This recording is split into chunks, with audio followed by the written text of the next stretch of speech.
berti kurban berti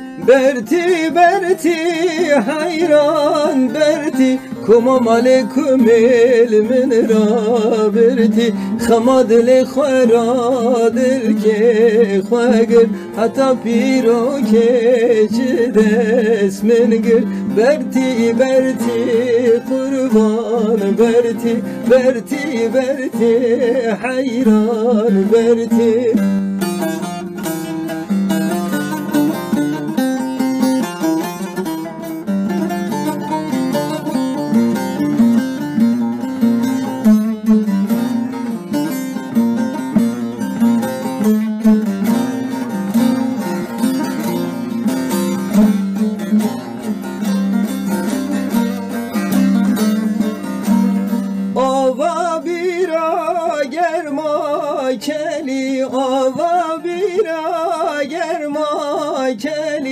سرپیا بو حضرت علی از شم دسلن گوی کالی گدلی و ما دنیا والی berti kurban berti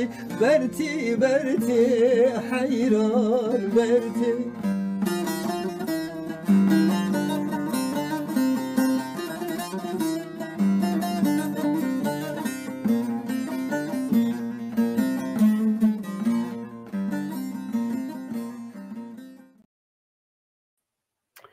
ایوارا و خوش به کردن برومت ایوارا و خوش به کردن آناتولی ناوینن هیجا به ناوی پیکانه و گشت که سلافت کم هم بخیراتن برنامه پیکان تیوی ایرو روژا پنجشنبه 27 نیسان 2023 نه وکم برجی گوتی بو لسال هربجارتن اقاک نبه امی هفته کی جاره کی برنامه کی چه بکن ام ایروژی ج پارتیا چپ و کسک نامزد باجاری قرشهیره ماموستا مصطفی قرمان بدن ناساندن خیلی جوه دو میوان من دینن هیجا هنه میوان دن یک جوانا سروک شهرداری الی هبره یه باتمانه یعنی نجدت اطالایه یه دنجی هف سروک پیکانه بره پریز قادر چلیکه امی و هر سن میوان خوا برنامه خوا بهر کنین پیکان تیوی و گوش دانن لسر یوتیوب آنجی لسر فیسبوک و شانه خواده که ام جواد داخواز و رجا دکون که برنامه بشوپینن و بعجبینن دا کو پر ام بیجن شوپنن ما ببین از نها دور دریج نکم لی و کنجی دزانن لأوروپا ایرو دنگ داین دست بیکر لسفارت ترکیه لقنصلوس ترکیه ایرو دست بیکر ام به مناسبته مساج که مجی هیا وک پیکان ما ایرو او مساجی وشان لی از جاره کدن لبرجی بخونم وک پلاتفورم کردن آناتولی ناوین پیکان بانگا مج کردن آناتولی ناوین رهیه یعنی جبو کردن آخسره قرشهره آنقره قونیایی هرن سر صندوقان و دنگ خبدن آنجی دنگ رای خباوین جبو کو هبون عمل ترکیه مرکوت یعنی قبول ببه و رای خبدن پارتیا چپ و کسک یعنی به ترکی دی بیجن یشیل پارتی از یا ترکیه های از ویجی ترکی جواره بخونم پشتی و در باسی برنامه بدن Orta Anadolu Kürtleri platformu pekan olarak çağrımız Orta Anadolu Kürtlerine yani Aksaray, Kırşehir, Ankara ve Konya Kürtlerinedir. Sandığa gidin, oyunuzu kullanın. Türkiye'deki varlığımızın kabul görmesi için oyunuzu kendinize yani Yeşil Sol Parti'ye verin.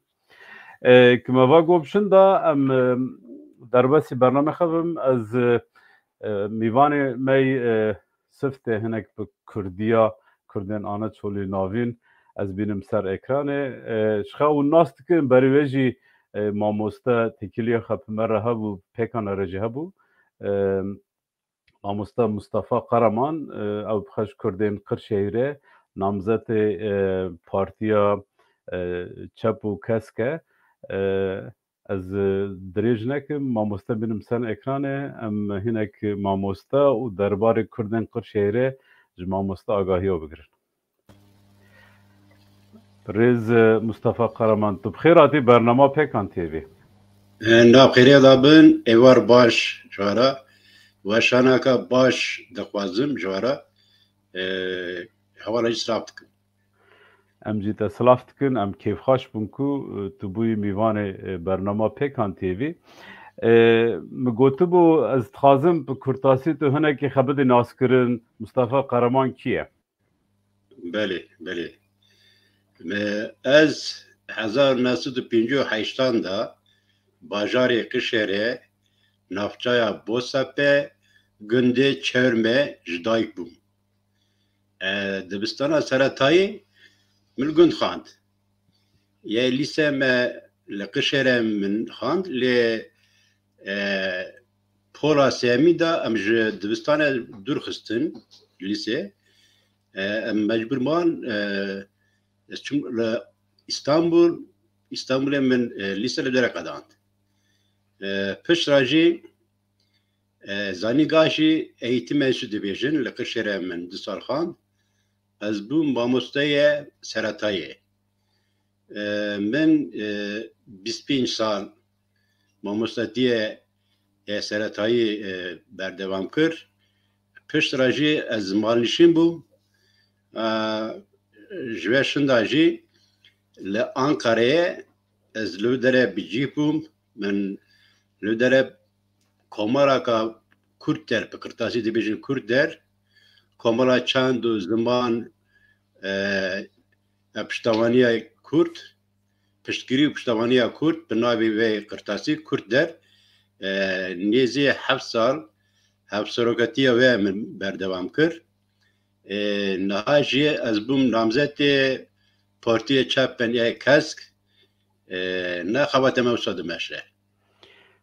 سپاس دکنی بلا ناف خیره به کار خبات ایوی کنو و دست پیکری جبوی نامزتی باجاری قرشهره اما هلبت دربار باجاری قرشهره ده هنک آگاهی اشتا بگرن لی استخازم به کرتاسی تو هنک کردن قرشهره ما بده ناس کرن جبر کو ده ناو ما ده یک باشتر آگاهی دربار قرشهره ده بزانه به توی Kurdên Kişêre ji xeyê Kişêrê Konya û ji hev veqetiyane jî hemû ciyê wan hemû ewilî dibêjin li Kişêrê bicîbûne gundek bi navê Qeşra dibêjin Mahmudliyê li dere bicîbûne ji wir şinda jî جور شنده وقتی نهاتنه erê ji hev veqetiyane lê ez bartim nêzî ser 2 salî re çûn hatina wan û walêt her daim devam kiriye heta 3-4 salin lê bi domdarî mayîne li Qişêre 2 salin ez barim wîsaya li Qişêre bi cîhbûne niha jî ev cîhbûna wan li derê pişûnbûna wan her daim jî zimanê xe çanda xe parastine ürf û adetê xe parastine berê li Kurdên Qirşêrê ya jî yên Konyayê jî xandin kêm bû niha hîn zêde dibe tu lê binêre her malekê de her malbatiyekê de herî kêm kesek heye ku zanîngah qedandiye yani bijîşk û endezyar û mamostan gelekin îşiye herî başî çi ye zanî ye ziman diparêzin ye ürf û adetê xe diparêzin jî kesê xandine yani em yê li gundan man jî em dibêjin dibe ku ew bibin yani li ziman xwe derkevin lê em li nalê dinêrin kesêk xandî herî hîn zêde li zimanê xe xwe derdikeve û çandê xe xwe derdikeve û li doza xe xwe derdikeve na wisa berdewam e بله مامۆستا ئەو هون جی باشتر دزانن تشتێکی سۆسیۆلۆژیکە یعنی وەک te gotî gerek li gundan hîn zêdetir parastina mamoste veqetiya her duk jî veqetiya nizanim çima em ê bername xwe berdewam kin nizanim çi bû lê her duk jî ew kê ji weşanê qut bûn هەویدارم یê pişibik min careke din vegerin warin ser ekranê hatin. Mamosta çi bû? Çawa bû? Valla nizarim ev tiştek bu ama hiç nizarim çi bû. Baş e em berdewam kin yanê tu pişor bûyî ez dixwazim hinekî bipirsim tu dikarî hinek bi devoka Kurdên ana çolê navîn jî biaxivî tu pir akademîk dikevî gelê me zêde fêm nake ha Erê yani hepkem Tirkî Kurdê min lev biqelbînin. na lev neqelbîne dibêjin tu hûn çima bi zimanê me deng nakine dibêjin em dibêjin vayî zimanê me ye bes ew nabêjin devok dibê hûn çima bi zimanê me deng nakine Tamam em mîna qoya qişerê em ê deng bikin. Erê ez hinekî ew bi henekî dibêjim ji ew tiştekî sosyolojîk e ki îro li gund ew bûne çi bêjim zêdetir Tirkî ketiye nav ew mesela asimilasyonê ji girêdayê Aynı wisa ye. ew jî heye ji ber wê xandawan yê xande yê ku zana zêdetir xwedî li xe û li hebûna xe li dahatiyê xe derdikevin. Mamoste em ê berdewam bikin ez dixwazim derbarê Kurdên Qirşehîrê de çend gund hene li çend navça Kurdên Qirşehîrê bicî bûne Aniha di navçeyê Kurd hene pêncû û du gund li gor tespîta min pêncû û du gundê Kurd hene îlê navçaka din jê ew navça yek bo sebe jê re dibêjin yek ji çiçek da dibêjin piranî gundê wan Kurd in navçek bi navê Qamanê heye wan jî pêşeş heb gundê Kurd hene yani hejmara nüfusa wan ez bawarim ne diyara çawa ne diyara yani barkirina bajarên mezin metropolan gelek çedibe li Ankara cî dibin li İstanbul cî dibin İzmir cî dibin yani bartikin li Qişêrê yani ez bartim ki potansiyela ka vekilekî derxin heye yani kesê barkir çûyî bajarê metropolê li cîwan jî ji welêt da jî hinek kes tên yani cîwan tiji dibe yani potansiyela vekiltiye heye ji bi tamamî li Qişêrê ez barkim 150,000 hilbijartinê de rêya karbînin hene ji wan jî nêzî 30,000 yani dengê Kurda heye yani eger ki potansiyelê em baş bi karbînin vekiltiye em ê derxînin baş e vê çaxê em bêjin hêviya ku vekîlekî me ji bajarê Qirşehîrê derkeve heye evî dikin belê yani li hilbijartina berî ve nêzî 6,700 rê girtine îjar em dibêjin dibê hilbijartinê de em çara qat bikin yani em dibêjin 25,000 gerek rengê yani em gorî ve diçin gunda û yek bu yek mala digerin yek bu yek em li kolana diçin cem esnafam li wan digerin yani hakika baş heye alaka mezin heye ji bo partiya çap kes hem jî ekek heye ev herseka wan jî heye herseka bêdengî heye ev dixwazin ki bêdengiyê xwe li sandika bi rêya xwe wana bi karbînin bersivê bi rêya xwe bidin yani ana bawariyê dana em jî benda wanin em me got em partiyê çap kesk em bidin nasandin yani berê dibêjin HDP bû em na partiyek bidin nasandin lebelê ger ji me baştir zane dibêjin ne hejê kum ben cemme em dizanin partiyê em dîsa em ji dibêjin em ji bo ziyaret em ji bo serdan em bidin we em ji bona ve tên em xar xatirî we depirsin ام جبونا واتن حوجنا قد بيجن ونهر الجيدن بقارن يعني تبجي gerek ne katwari ba min her bahane den ayok denk nadin her bawan beje یک هاتنا خاپاندن آلی پرگاله دا پرگالا AKP و MHP هنه هاتنا خاپاندن دبیجن هنجا وانا اقناع بکن امجي دبيجن راست دبيجن ولا امدي شو درن والله خبره وانا يعني شورا وانا ما مستا استخازم اوك بر اندامیت چاوا چه بو ام جیب شندا میوان خیدیش بگرن ام پهبرا صحبت بکن اندامتی بوسا چه بو گلی کرشره گلی ما دخوازه وان ما بجیهانی یعنی پیویر دانا من میشه پیویر دا سر ملیخه مو سرچوا اما بچن اما خدمتی ود بن نها پی آوای ماتن نها جی yani alikari dedin me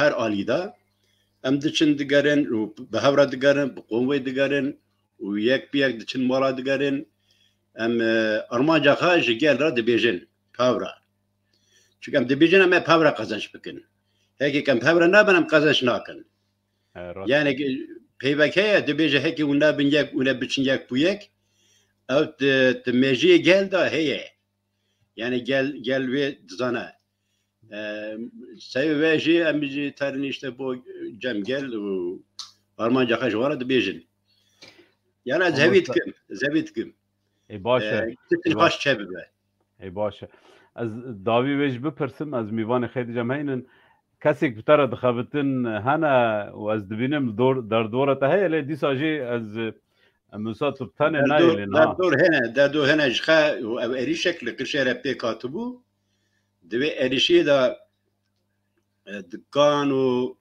پارتی و جیه بازرگانیه و کنفکسیون و پرتوخانه راست اریشی هاتن شابتاندن لی گل دیساجی حسا که مزن تدمیجه گله هیه دبیجن اما گرک شبونا و بجی اما بترى بخبتن و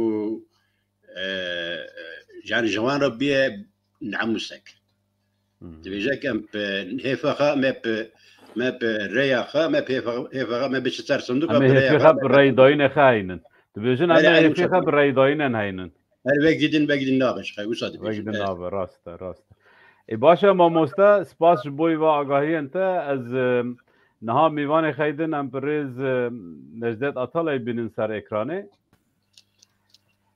پریز نجدت اطالای تو بخیراتی برنامه پیکان تیوی ایوار باش ناف خیره دابن و میوانی و تماشوانی متوسلافت کن پریز داری سلام پریز ما مصطفی گهدار کر از بیم بله چه سری تادش بوی کردن قرشهره چه بو یا براستی کرده دروای کردستانی بیجم اکول ترکیه بلابونه تایبتی آناتولیا ناوین و کما مستجی آنی زمان aslında despeki hatta na vaka Kurd jin li vaka tang bune sadece tang da dor page hatne dor page kirin ve feydeki çekiriçi zamanı xo çanda xo parastane li elbet hem tırsık avakriye xofuk avakriye parik nafxa damane yani belavne bune li hişmendiki emejin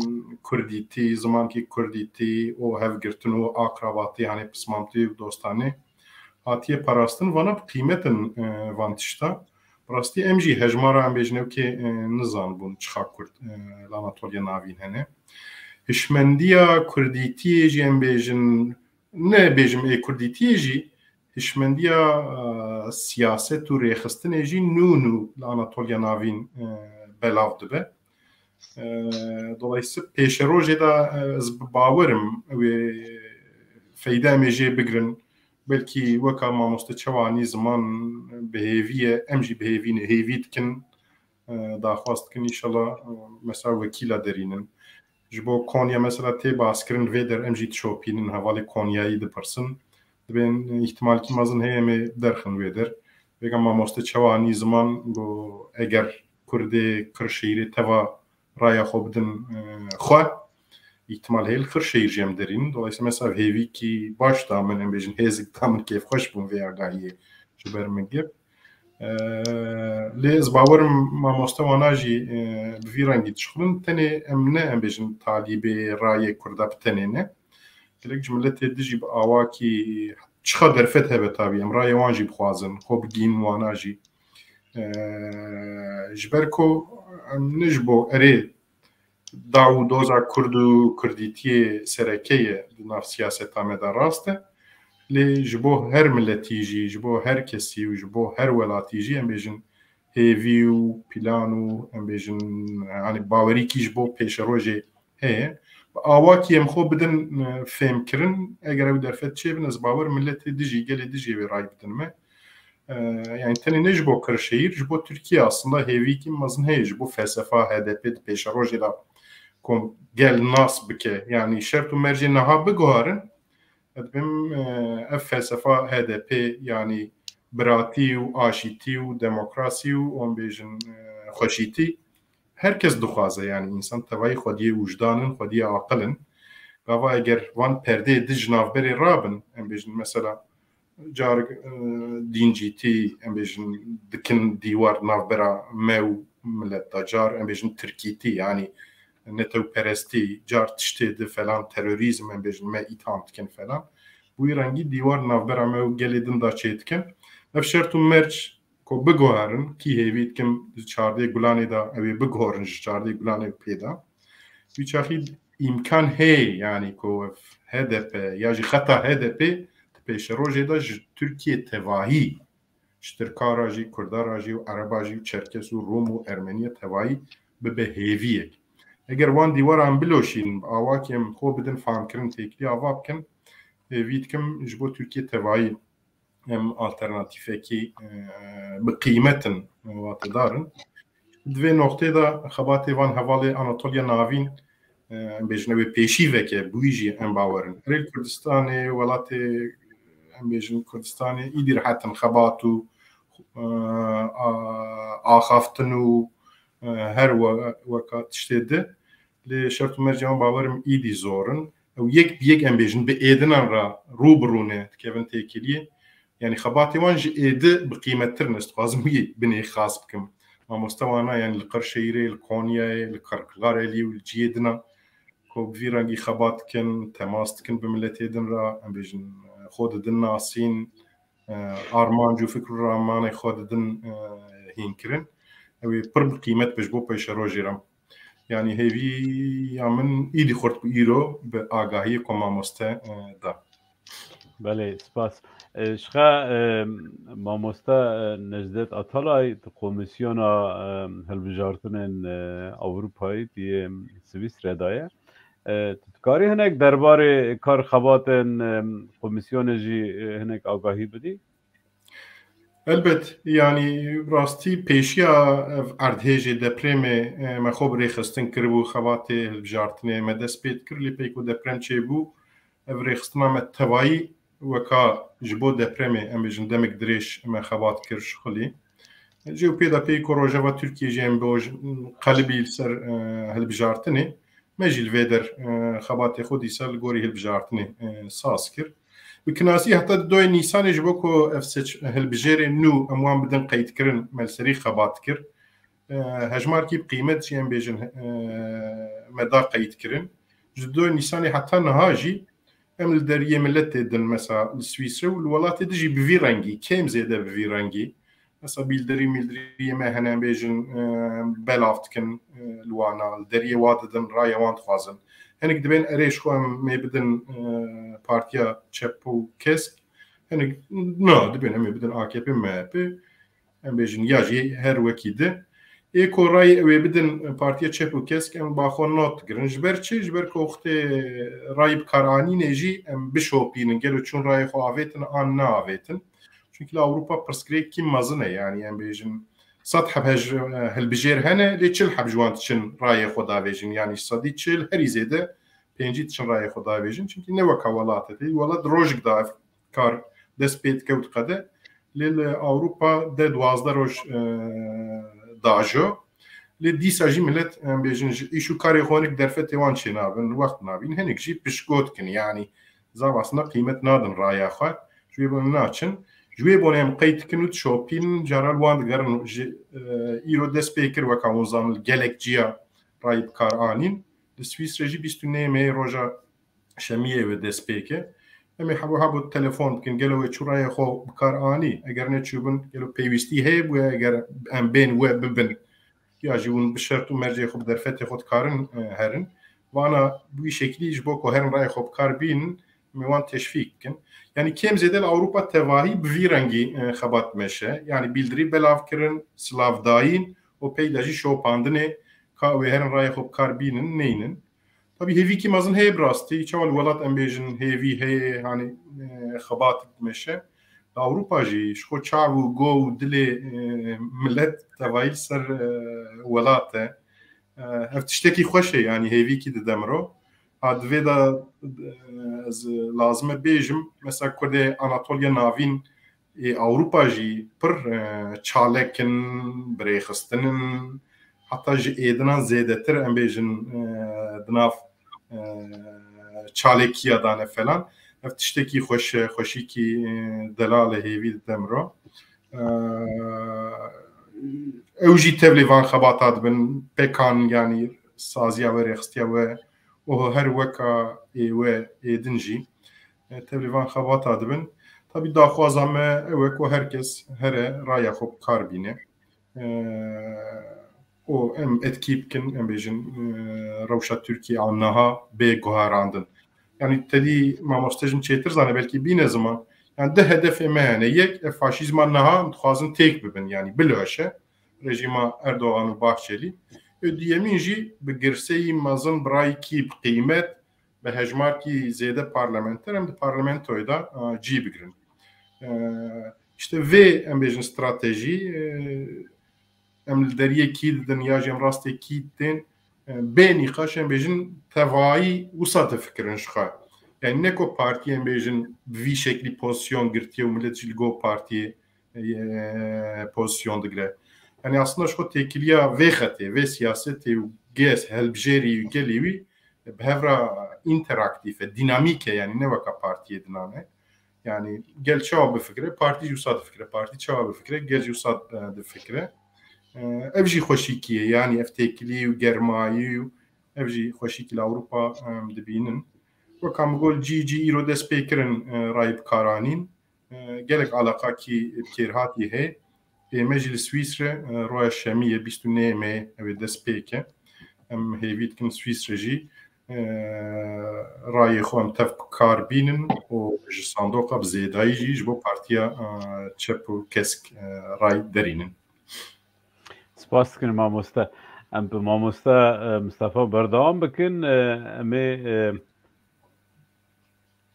kek Mustafa ez dixwazim bê bipirsim li Türkiye ew bû 21 salin AKP MHP hikûmetê birê dibe an jî Türkiye îdare dike lê wana tiştek kir demokrasî tu nekirin demokrasî ji holê rabû eger va guhertina çê bibe ku em bêjin aliyê me bi ser keve ji nû ve avakirina demokrasî çawa bibe أنا از در حق اتفاق تركيا دا سه اتفاقينا زونا هبكي آگاهدار بكم و كجخون تزانن برا گلی مجي زانبه يا جمهور اتفاقي AKP MHP اتفاقا وانا يك مروه يعني وبرتيا وان و يك مروهيه ستاتيكو تبيجن ستاتيكو جيه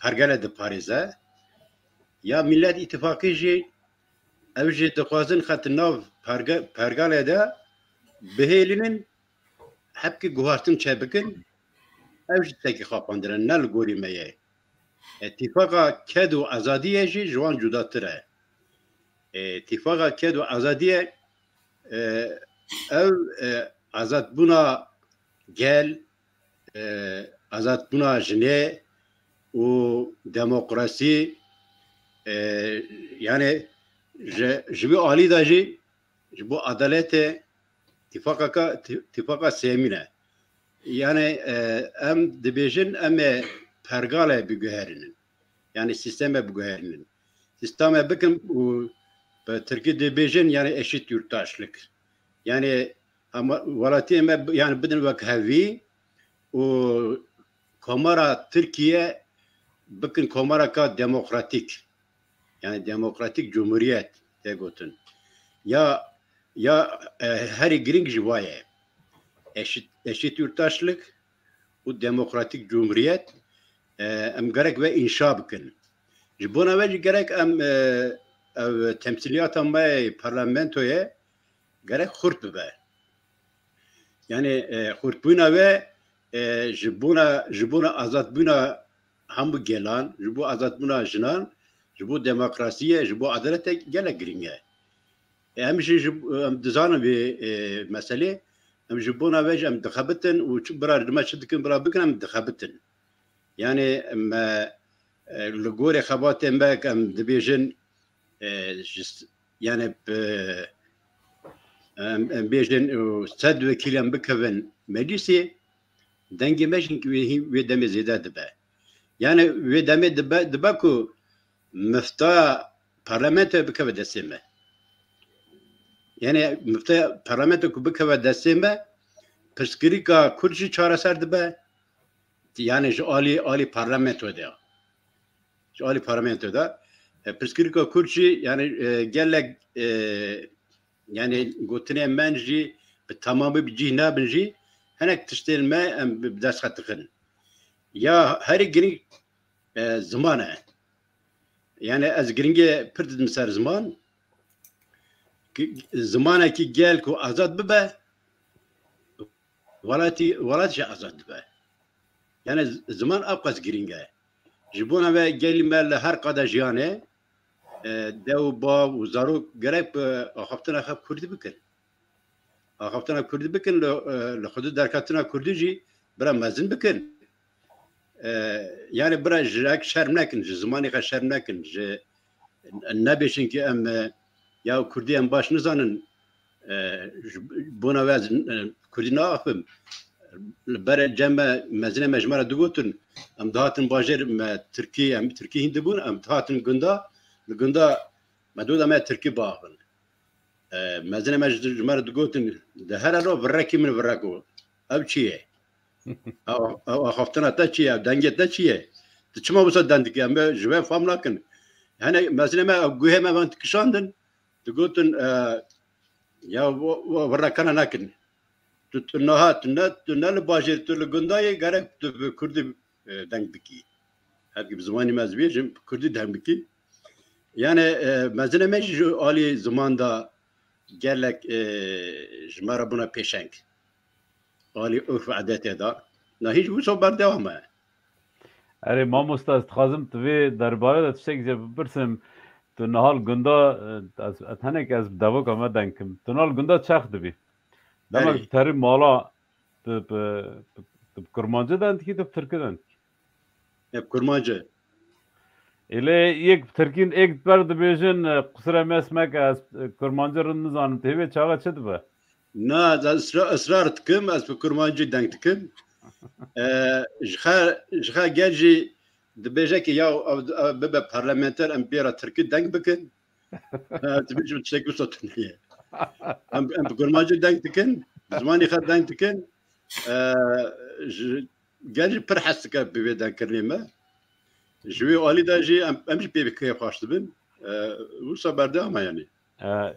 Vê çaxê demek tu terî li derê tixî yani kurmanciyê me dibên te li qapî tixî demek tu li derê tixî axtêk tu bi zimanê akademîk xeber didî dibên çi? Na ez pê xeber nadim. Li gorî zimanê me ez xeber didim. Carna hevalên me heye ev tenê derdorê me hevalên me yê iştê qişerî. Pismamekî hebû got ya te çima ev zimanê xwe guhertiye ya? Em jî fam nakin. Wisa dibêjin ha dibêjin te zimanê xwe guhertiye te zimanê Zimanê xwe gerîye.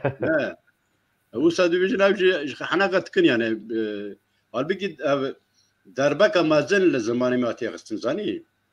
Yani asimilasyon carcan ale dinleri bir zamanı Türkiye vergerek demek tıkın bir zamanı Türkiye tıkın. Ne başa işte. Jibona be zamanı ki niviski evji pürmet hepki tişe tuhafı van. Usabiyeş. Yani usabiyeş Zarok nefşenu evji kurmancı haber dedin Kırşehir'i Anatoliya navin. Çavay yani gori. Valla haber dedin. Mazın haber dinan nefşenu zarokçi haber dedin. Yani asimilasyon bir desti televizyona, bir desti desti işte abdar dole başarı dışından asimilasyon ziyade biye. Ama zarok meddeme ki komal edam derse Kurdi da zarokan. Jika ömre me kin bur. Kapat kirin komal. Baş diçun. Hem jibo civanan me ya zangahe dukinin gel racı deri bekiri bu sadan kes her sal me tekhabat atölyede perverde da. Yani ne vakit kurse mecbur dibijin khabat atölyeye mebusa bardam kır sadan kes dağıtın tu perverde de derbastı bun. Evji bu gelek işte green bu. Yani ev khabateme gelek green bu. Nahadisa imtinav خبات زمان دانه بیش بنا وکیدن. یعنی سب کار خبات می جبو چندا کود جبو زمان کود یعنی دیسا بردوامه تنها کمره که دا خباتنا بردوامن خبات دبشتن yani baştışın. Baş. Avali Ahmet eğer müsaade bke tiştki dijiş tuazım pırsım jima oste. Karamka. Yani Kırşehir'e mesela hezedinan parti u rextinu ambejin hede tevli xabat adben gelo tani un tani edminin çavay roşa xabat. Valla hayanha partiye den vak man naxabetin. Nana dinav HDP'dan ambejin hezu rextinu falan edi. PKN HDP. Ha ye HDP. Yani parti edince bu için min fam nakli tam fırsatı. Ya teyi HDP ne ambejince Kurdap tane avadı be. Hani grextinu partiye dici hene sendika Yemen. Kırşehir'e kemin hezamatının. Biraz necdet Yemen. Yani ittifaka meyheye jika avaka vanj tüneye yani zede taban vanj tüneye. Beşler xabat ejin nabın absar buxad için kar xabat emez tem hamul sar milimeye.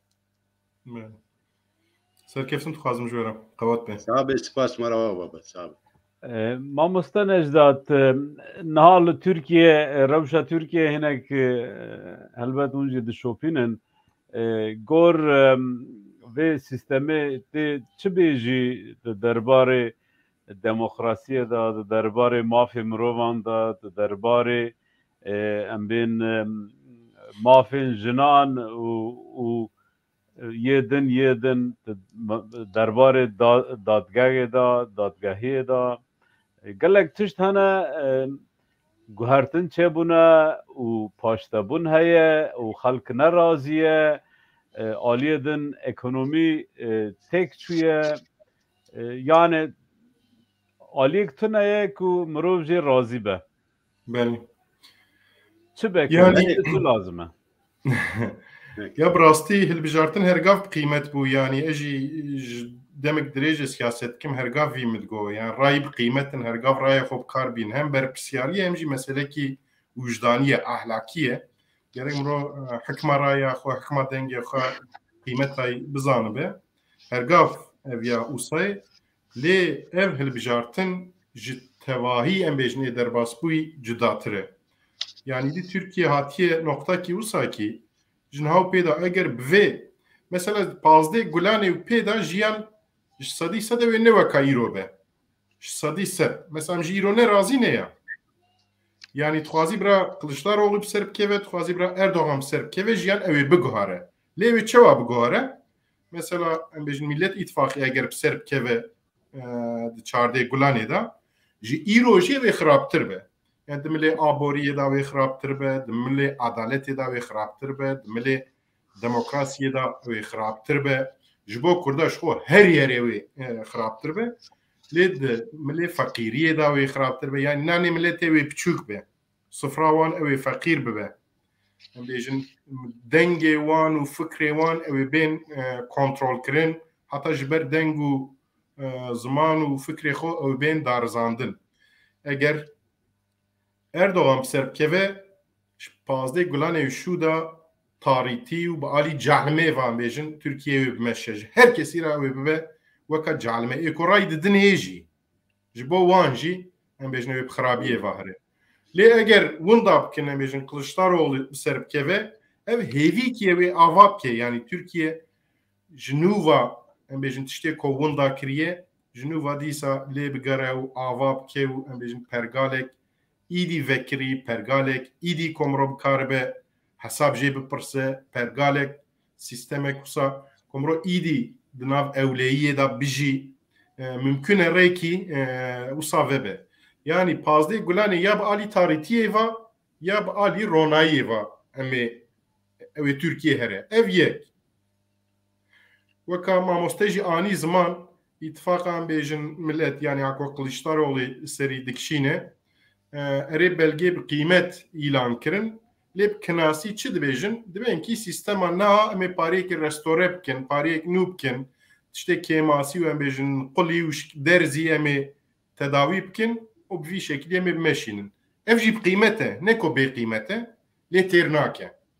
Yani pirsgirêka em bêjin a civaka Tirkiye û heta dewleta Tirkiye tevahî çareser nake. Çi lazim e? Pirsgirêkê ku hergav em bêjin hani bingehîne ji bo aboriyê û aşîtiyê û civakiyê û demokrasiyê û dewletbûnê ji bo her tiştî wan pirsgirêka lazim e rû bi rû hani bibe Tirkiye. İşte wiya jî em bêjin îtifaqa sêyemîn weka mamoste anî ziman a ku HDP serî dikişîne niha Partiya Çep û Kesk ew dibe ki werin em ji nûva vê dewletê ava bikin. Avakirina berê a destpêkê şaş bû. Çawa şaş bû? Mesela Kurda inkar kir. Ev şaş bû. Te inkar bikî tune dibin na nebû. Em bêjin Elewiya inkar kir. Ê te inkar bikî gelo tune dibin Elewî na nabin. Jina bêmaf hişt. Di nav sîstemê da em bêjin mafê wan dibin ewleyiyê da nînin.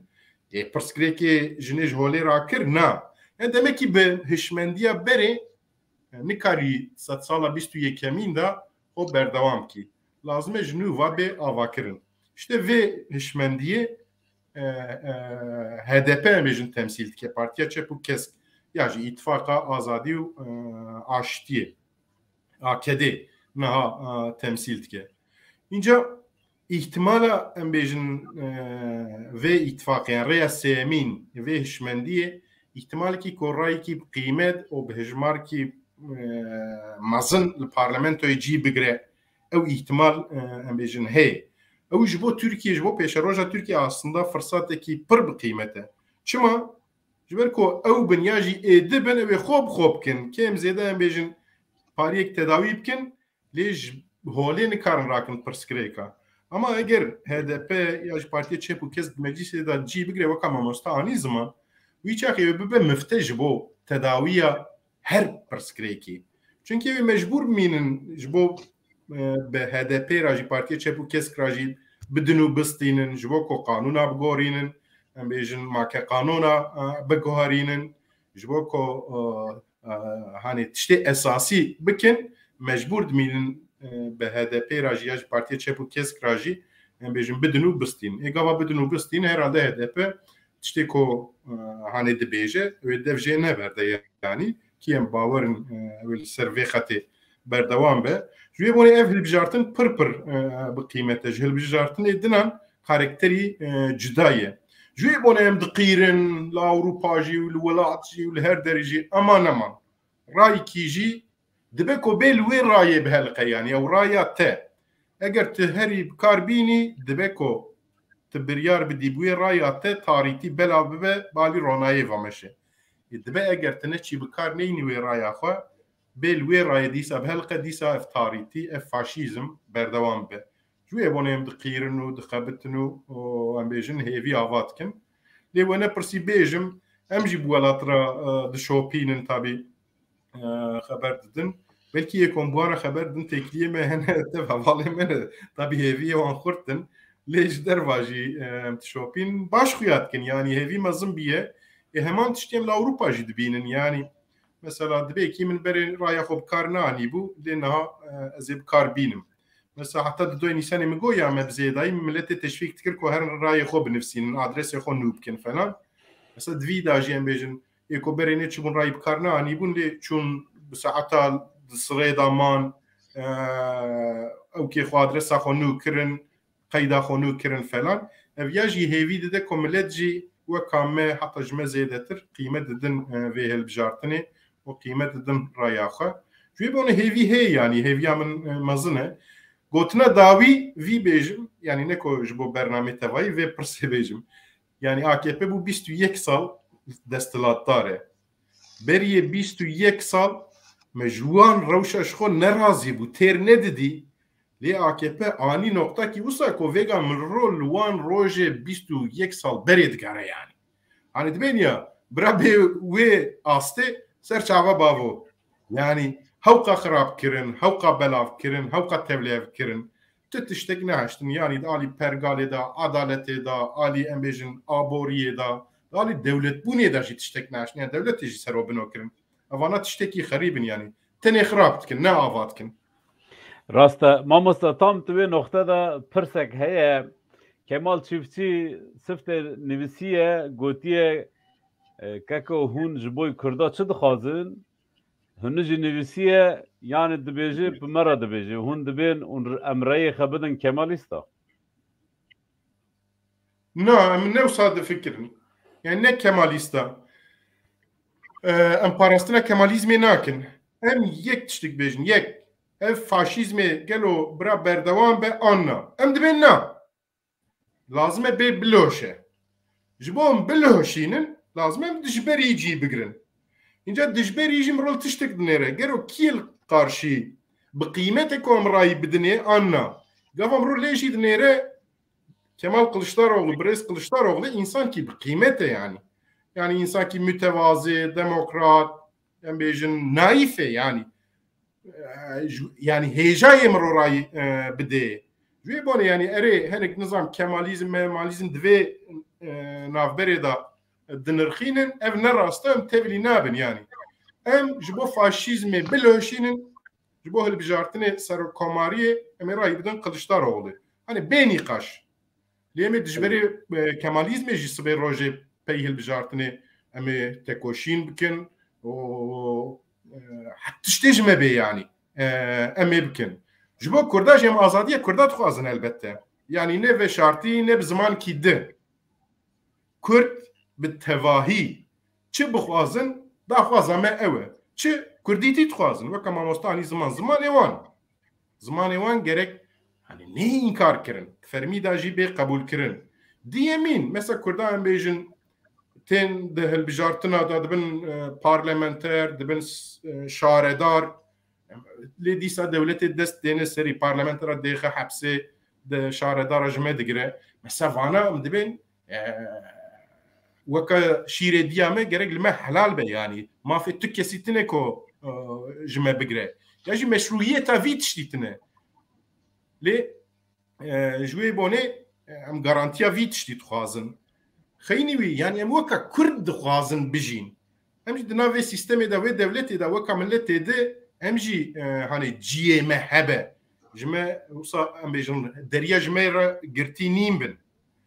û weka civaka Kurd jî em bikaribin têkiliya xwe bi hevra xurt bikin. Em çanda xwe em bêjin pêşva bibin. Zimanê xwe li mekteba fermî em bêjin hîn bibin, bidin hîn kirin û her wekî di.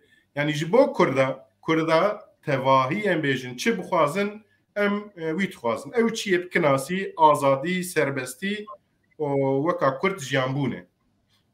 Erê yani Fevzi berdewam dike di nivîsîne yani Fevzi dîne wê mane ku فرقا عالیه اون که اتفاق جمهوریت عالیه ملت تنه یه و اشارات قلشداروغلو اردوغان فرق نینه دبیجه شخص جانی زمان مجبورن یعنی وقت گوتی وقت آنی زمان ایرو اردوغان 21 سالن داخازا تنبونا کردان دکه و نفس نادکو ام کرد نفس بگرن جبروی ام تخازن بلا او تک بچه او گربه یه دنگواره ام پیوی راجی ام بیجن تکوشین خب بردوام کن ام کار خبات خب بردوام کن هنگ وای او کج های و نیرینا های دو بیجن یا فرقا AKP و CHP tune yani unutma dışın Ali CHP. نانا فرق هي يعني من قول ناخذ مجموعة ما مستجي وقت بقرم أري يعني أنا نراست AKP و بيجن CHP نوكاهن يك اف ناخذن فيكن فيا لي ام ne parastına CHP etkin em ne parastına felsefe CHP etkin em bahsa loşandına ve faşizma Erdoğan'ı Bahçeli etkin em ved loşinin mesela bejin البجارتنا İstanbul'ji meda em bejin İmamoğlu Lime ne aslında da İmamoğlu ki dijberi AKP be medayı mevsa em bejin millete xora işaret girçi jber emwan tek bibin ve nokta da jib knasid bim yek fark wan hey ne wekahavin ve gat Türkiye inkar kirna Kurda AKP temsil ke Erdoğan temsil ke beni xaş yemin em ve pergale ve sistemi ve eşmendiye tuazın tek bibin bloşinin jibo bloşinji em ray dedin edi ince edi ko ne kıymeta ray biya menet belki ne daviji me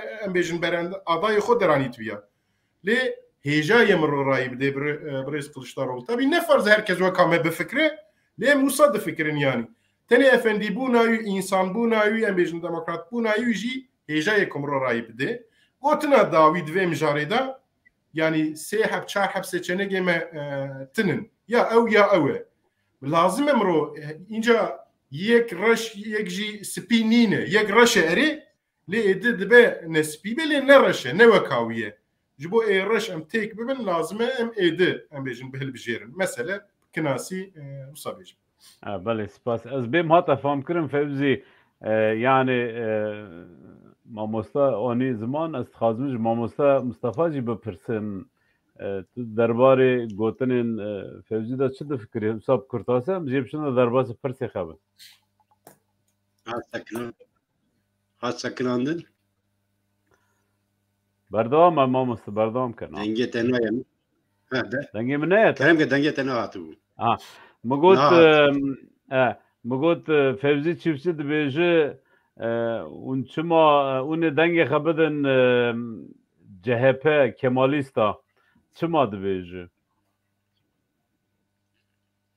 Valla mabasta işe agahtar kir yani derhaki Kılıçdaroğlu da şey got bir yara parti olsa Ligor Erdoğan hepti demokrata meclis Ligori ve namzeti me Seroki Komar Komar me dernexist ji bo navêjî dibe lexna ten belkî hinek lexna ji cîbin îjar divê serdemê de gerek em hepkî nefese bigirin yani jiyan leke li Ewropa hepkî nevek biraye ji xe yani hemû Kurd êriş her daim hene her roj hene ji bo ku em xwe pirêxistin bikin jî hepkî nefes lazım e yani li gorê deke dinêrê li pergara nihaye statûko ji lê dinêrê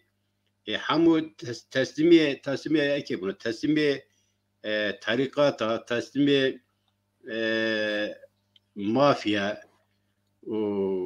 yani ji wan na teslîmî wan bê nan tiştekî jî ek nakin yani ji bo gel tu wek berê jî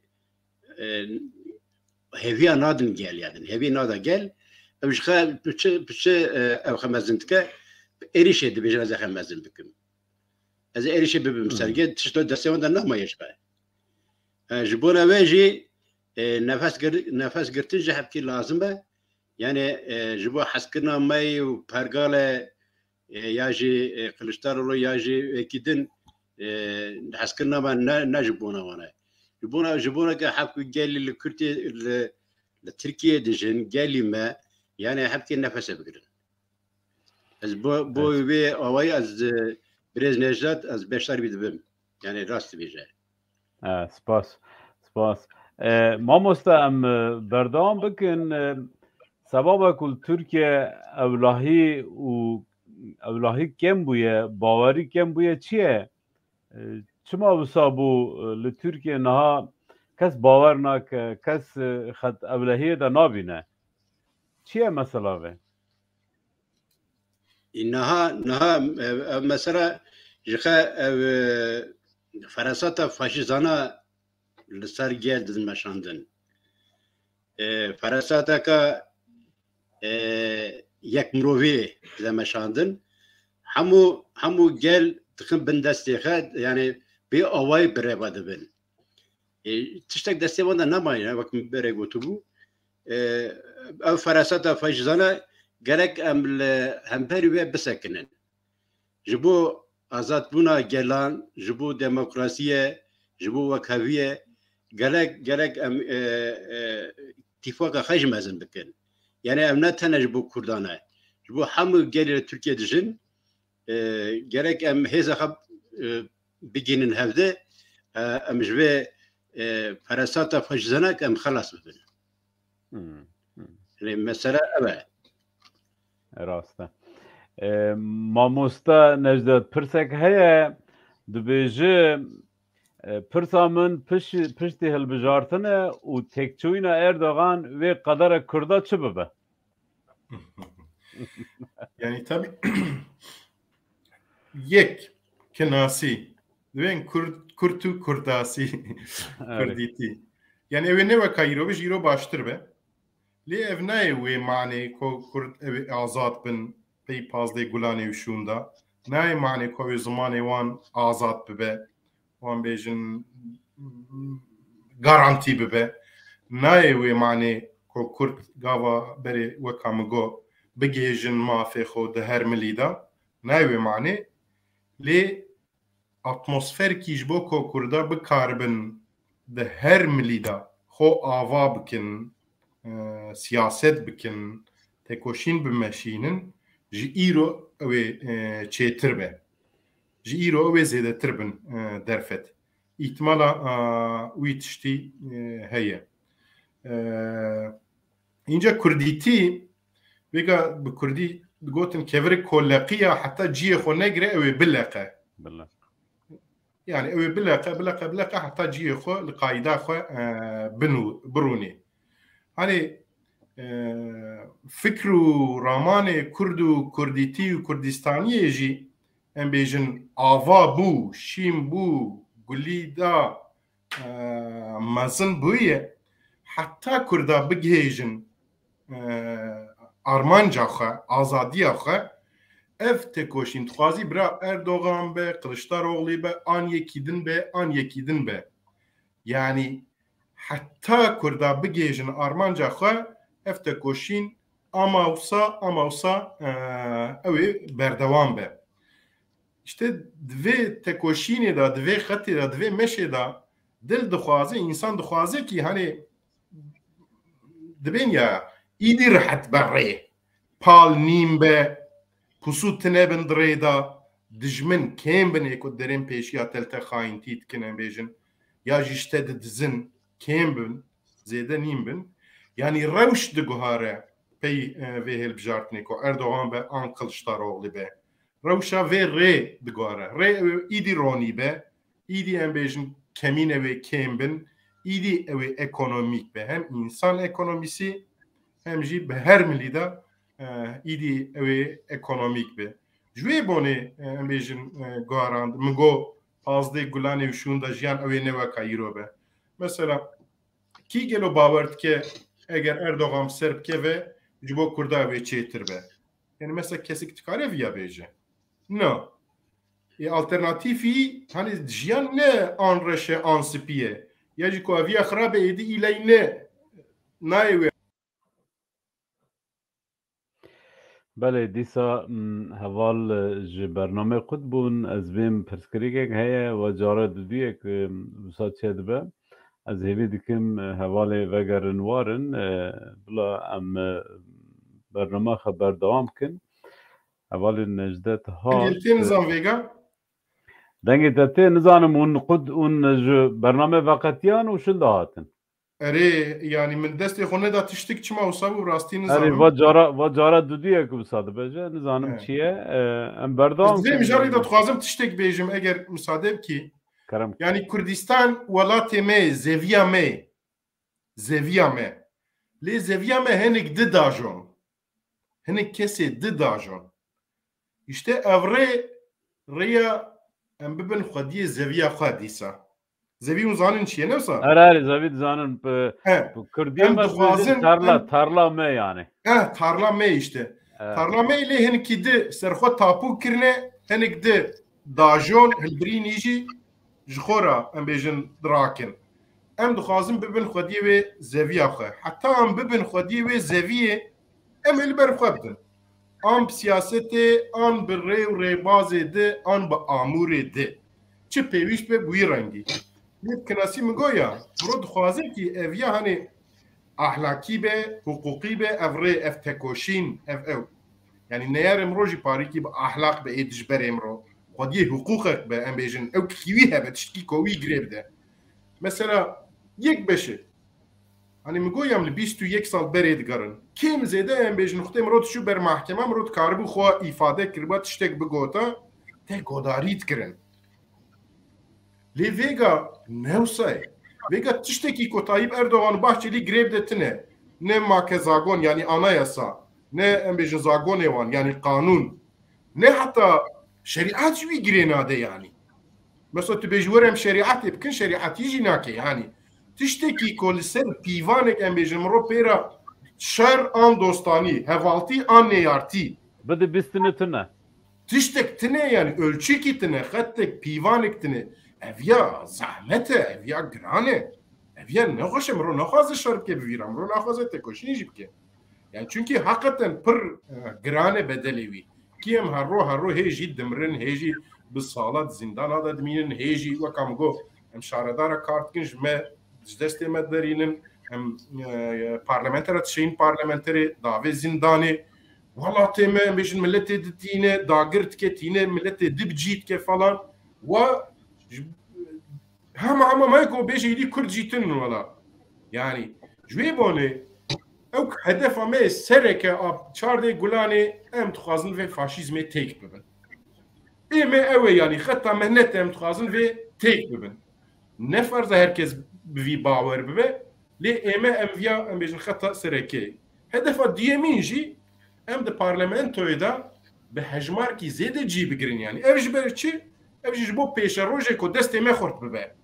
Ji bo eger ne weka restorasyon ku Millet İttifakı em bêjin hanê wahat dike, ji bo ku pirsgirêkê bingehî bê nîqaşkirin, müzakerekirin û çareserîkî bingehî mirov bibîne û ava bike.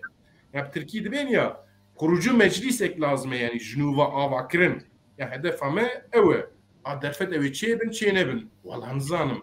Yani ez hani çardê gulanê şunda em bêjin Kievê çiqa rayî bistîne çiqa em ê derîn falan nizam. Lê hêviyam hê. Hêviyam hê faşîzmê wê tê kere. Hêviyam hê ser heştê wekîlê em ê bişeyîn parlamentoyê. Hêviya min hê pey çardê gulanê em bêjin îdî derfet ew ê xweş bibin. Hani işaretê van tişta jî hene. Belkî her tişt mirov nikare bîne ziman. Lê işaret jî hene yani. Ku ji niha ew ê çêtir bibe. سپاس ما مستقشخه درد من نیکه ندودنه وکو جی دزانن کردین عفرینه کردین آنا چولی ناوین گریدای گوان هیه تیبتی جی عفرینه yani hin le aliye me malbat hene dibêjin mala me ji Efrînê hatiye pîreka min ji Efrînê bû hevalek dinivîsine ew jî niha pirsiye dibêje qedera Efrînê yê çawa bibe em dixwazin bila kurtasî nêrînê te jî bigirin derbarê vê. Afrîn lazim e azad be Efrînî bi rêva bibin. Ev dagirkerî lazim e serî rabe hêvî hê ku wê ji em bêjin Bakurê Sûriye tevayî lazim e Tirka hêzê xwe ji wir vekişînin. yani Kurda vit xwazin bê bazarî bê tiştê de lê ev farz e herkes vî dixwaze yani imkana vî tiştî heye pey hilbijartinê ku Tirka ji wê der em bêjin vekişînin min goya herkes bibe xwediyê zeviya xwe zeviya me ne hinek dibên bibin xwedî serxwe tap û bikin em bêjin bajon em ê bibin xwediyê zeviya xwe em ê bajon serî da jî elbette Efrînî lazim e birêva bibin xwediyê Efrînî. سپاس dikin em ji mamoste namzatê me bajarê Qirşehîrê Mustafa Karaman bipirsin ez kek Mustafa bînim ser ekranê kek Mustafa û niha vê gavel Qirşehîrê ne û pirsek hebû tu bêjî kek Mustafa ji kijan gundî Qirşehîrê Şixe min serî de gotibû navçeya Bostepe gundê Çevirme. Gundê Çevirme Tirkiye Kurdiye xetin ye Şere navekî xeye ye ji ber de ji Çevirme ye. Piranî li Qirşehîrê du nav gundê piranî bi du navin Çevirme naveke yani ev wisa sikiniye. Ye gundê me jî wisa ye gundê me jî navekî tene heye û ew jî bi Tirkiye. Berê. Mamoste em berdewam bikin û niha li gundan li navçeya û çex dibin digerin bi mal çex dibin nêrînên gel çi ne gel ve çawa pêşwazî dike dibên çi daxwazê wan hene çi dixwazin ji we Wala daxwazê wan ne ji bo aboriyê ne ji bo tiştekî dine jî hemû ji bo dibêjin ke em hebke azad bibin yani hinek azadî hebe dibêjin hinek wekevî hebe dibêjin yani ew ê tiştê din û yani xwarin û veqarin edin ve nafikirin tamamî bi tamamî yani azadî ji bo azadiyê dibêjin hinek azadî hebe hinek wekevî hebe û em jî wek herkeskî azad bijin lê em diçin gunda bi coş û bi kêrecanî me pêşwazî dikin em diçin wan ji xwe dibêjin ne hewcek û partiyê bi me bidin naskirin em ji wê kêfxweş dibin yani gel şiyar e şiyarbûna ji bo alî rêxistinê şiyarin partiyê wan kîjan e em bi çawayî rêya dengê xwe bi kar bînin ji xwe gel dizane dîsa zê hem ji bo hepkî moralê wan baş bibe em diçin serdana wan ser li wan didin û ji wan ji dibe moraleke baş Mamoste va gotuna te yani pir bi qîmet e tedît berê ez bêjim hûn jî gehiştin wê ew kê tu gotin işte filan partî filan kesê endamê partiyê hatiye lo em herin cem belkî îşekî bide kurikê me an jî karekî min pê heve mesela aborî difikirin lê em dibînin li gundê me Kurdên Qirşehîrê jî diçî mala ji te wê hêvî nakin ji te wê naxwazin dibêjin bila hepkî azadî hebe hepkî ewlehî hebe rihetî hebe huzûr hebe va dîtina min tiştekî qîmet e yani Kurdên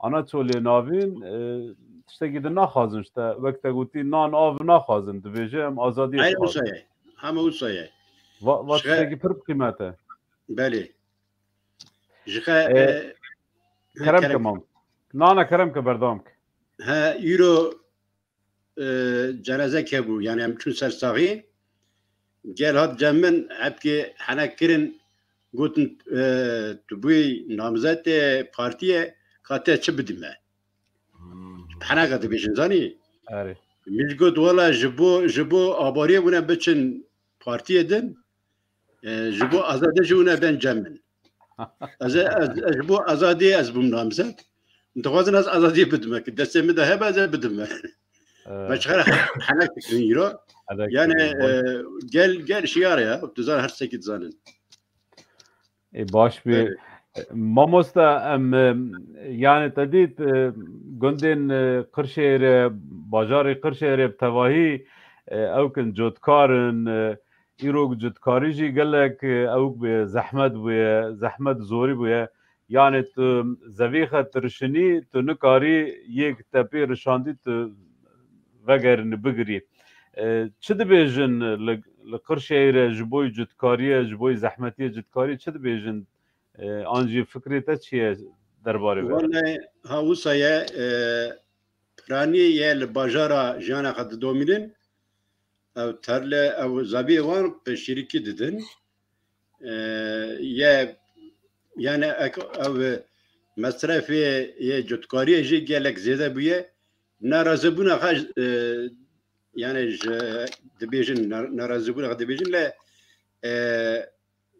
ji bo ku îsal cotkariyê îsal jî yani zevî riçandin jî gelek zehmet bî piraniya jî riçandina zeviya terk kirine. Yani kes zeviha narişine, kes narişine ji ber ku yani derfetê wan derfetê wan hey yek derfetê wan nebû jî çawa dikin şêrikî didin kesekî din kîra didin wisa ne yani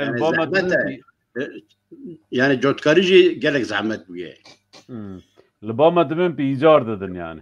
Ere îcar didin. İcar kiriye.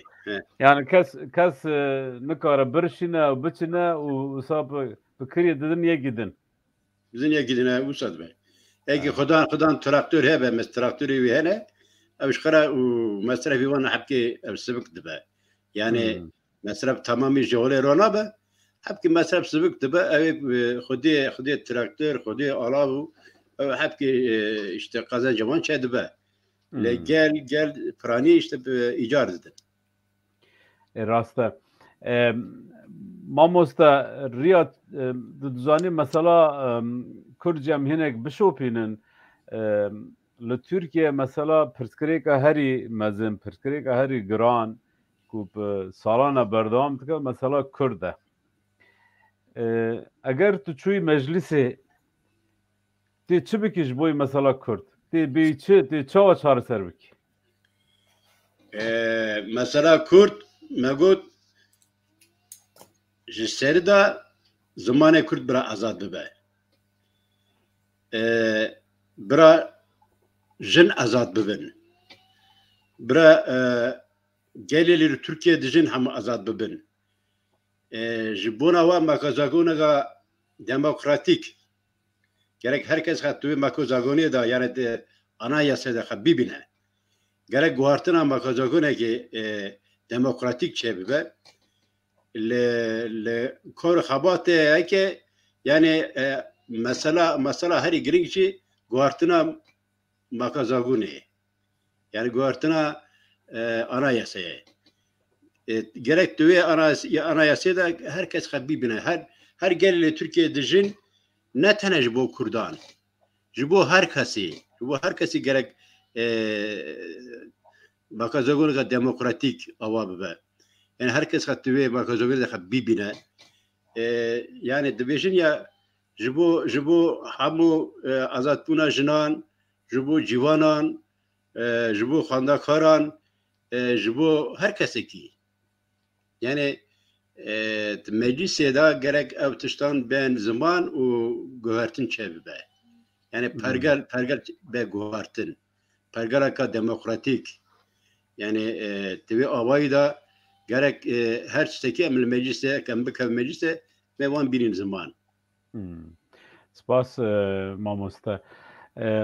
Rêz Necdet ez dixwazim vê bipirsim yani tu dikarî bi Tirkî jî bêjî ha hinek ji ber ku belkî te aliyê evkê da hinek rewşa Türkiye dikarî bi Tirkî jî binirxînî ji ber ku dibe ku hêlê fêmkirinê da zehmet hebe.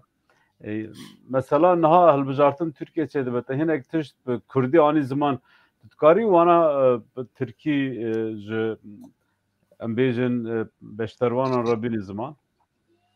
Elbette Serçava. Yani özetle anlatmaya çalıştığım şeyi Türkçe'de anlatayım.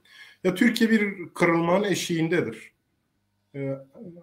14 Nisan seçimlerinin ardından uyanacağımız 15 Nisan bugün gibi olmayacak. Bugünden ya çok daha kötü olacak ya da belki daha iyiye doğru seyredecek.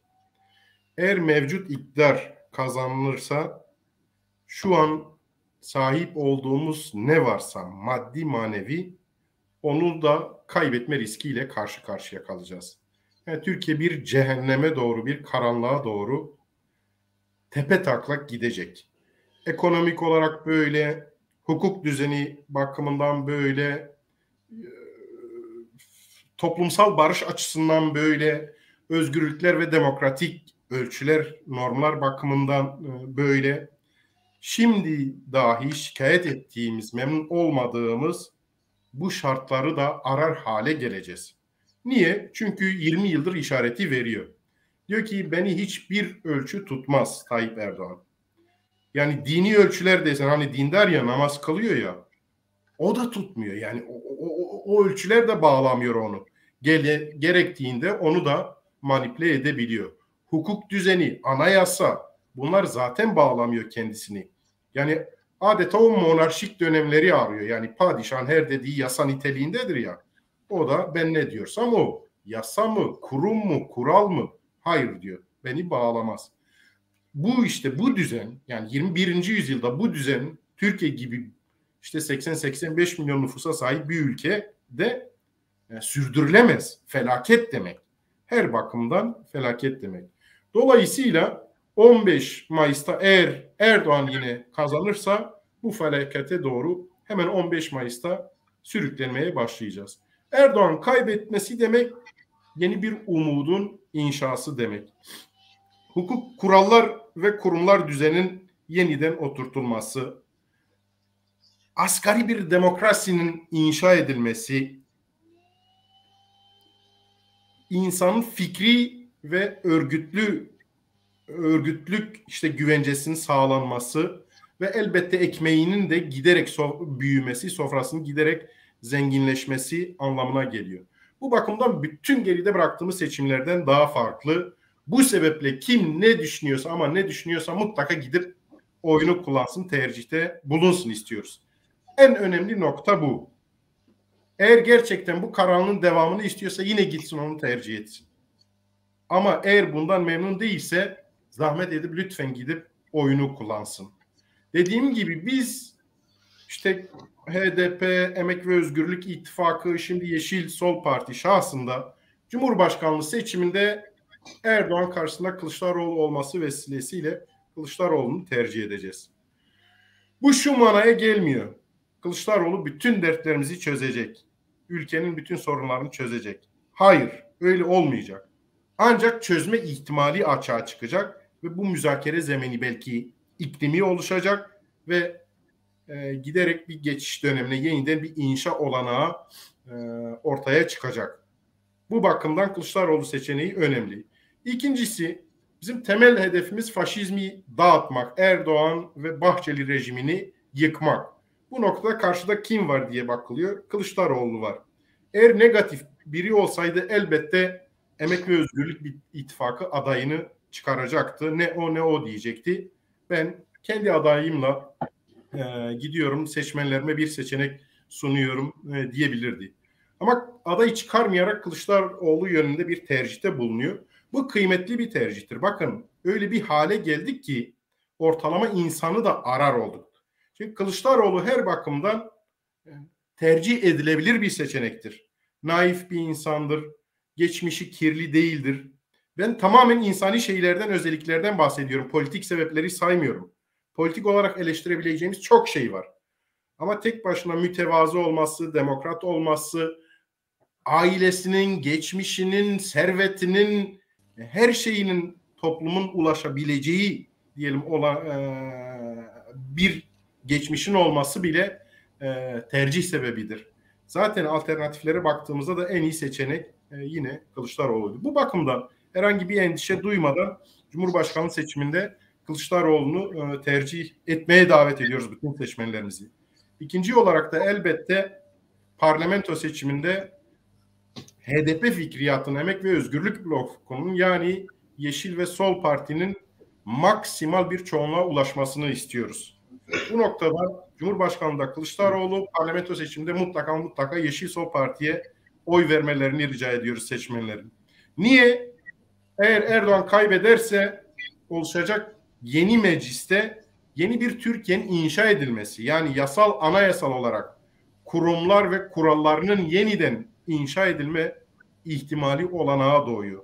Bu noktada HDP'nin, Yeşil Sol Parti'nin parlamenter çoğunluğu belki kader tayin edici nitelikte olabilir. Yani HDP'siz, Yeşil Sol Partisiz yasa ve anayasa yapamayacak halde olacaklardır muhtemelen. Meclis aritmetiği onu gösteriyor. Yani artık seçimler ölçülebilir şeylerdir. %3-5'lik hata paylarıyla.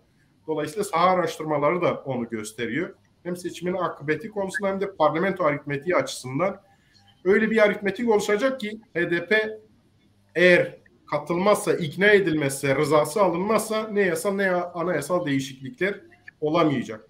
Bu bakımdan HDP ne kadar, Yeşil Sol Parti ne kadar çok parlamenter gönderirse parlamentoya o kadar daha güçlü olacak, sözü daha dinlenir olacak, müzakere kapasitesi daha fazla olacak. Bu bakımdan parlamento seçiminde de herkesin Yeşil Sol Parti'ye oy vermeye çağırıyoruz. Oylar her zaman kıymetliydi. Niye? Çünkü kendi geleceğimizi aslında tayin ediyoruz. Ama bu seçim matematik olarak da çok kritik bir seçim. Siyasi olarak da çok kritik bir seçim. Tarihi nitelikte bir seçim. Bu bakımdan her bir oy sonuca etki edebilir. Dolayısıyla bizi izleyen bütün seçmenlerin sadece kendileri değil tanıdığı kim varsa sandığa götürmelerini rica ediyoruz. Çünkü gerçekten iş gelip o bir oya takılabilir. Eğer onu kullanmaktan imtina ederseniz vicdani sorumluluğunu nasıl taşıyacaksınız bilemiyorum. Bu bakımdan herkes oyunun kıymetini bilmesini istiyorum. Yine bu minvalde söylemeye çalıştığım şu.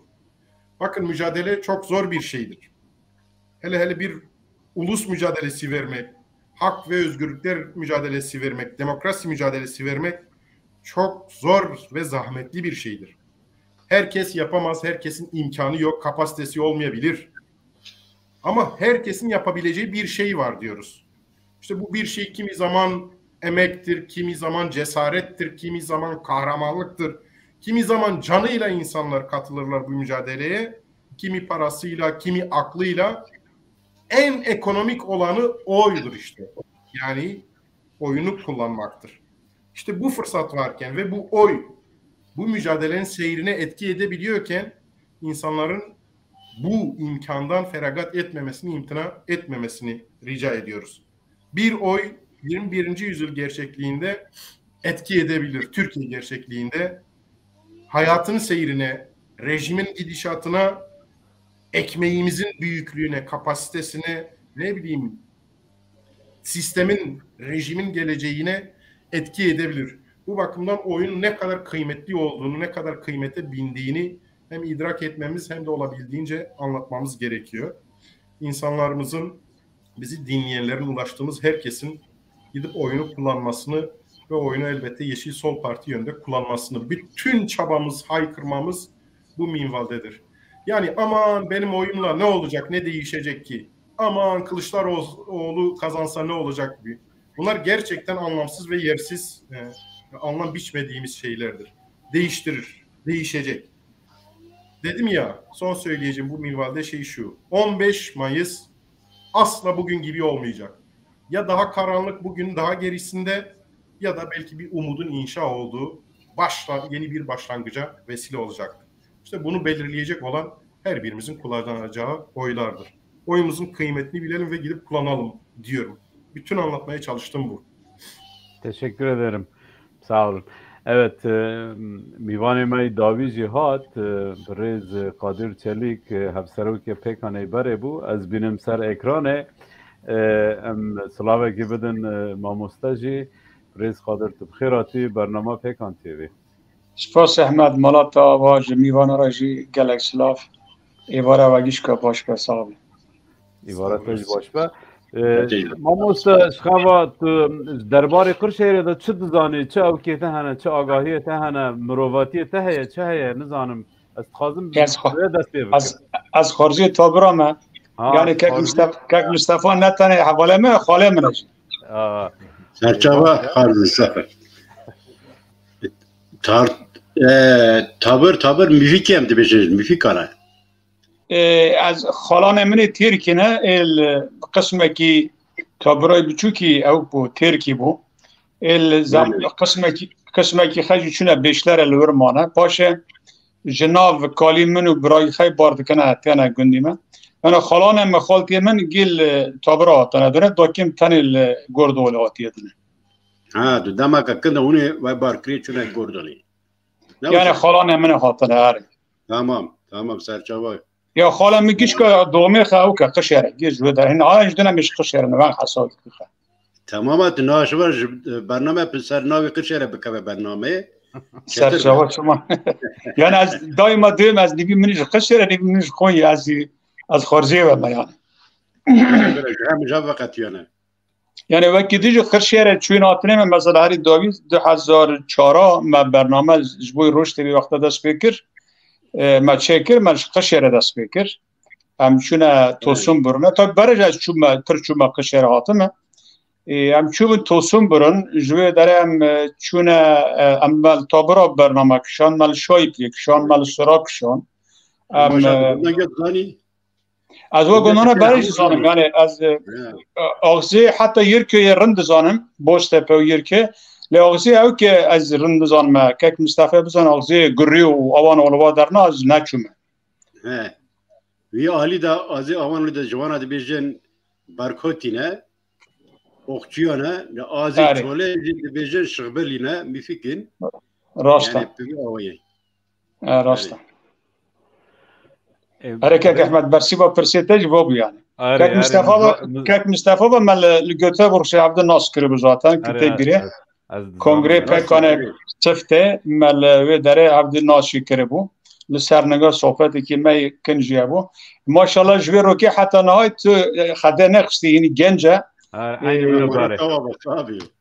یا خشقلیجی یعنی او که از خلانه خبر هست داکی من انترسانه مثلا داکی من لقونی هاتی دونه اما وقتی که داکی مقاله قرشیره دکه قطعید بی قاله جنت دکی یعنی هر تشتی که قرشیره به گریدای پوزیتیو تشتی که خراتنه هر تشتی قرشیره باشه پر جاراج دیو خاص که کم ناتانه یعنی خاص که قناتانه و در فلان گریدانه که وانی وقت خوش هیب قرشیره یعنی بله اینا قرشیر کویا جاو ندوره نیزی هفشقه بگو من راسته بريس قدر انها كيك مصطفى بر اندام بازار قرشهره دربار بر اندامی كيك مصطفى دا و هلبجارتن ترکیه دی چه بیجی نیرین انت چیه درباره بیو کلا یعنی از اجاراتم از نوهاتم میوانا بری میجی نرخاندن باش کرن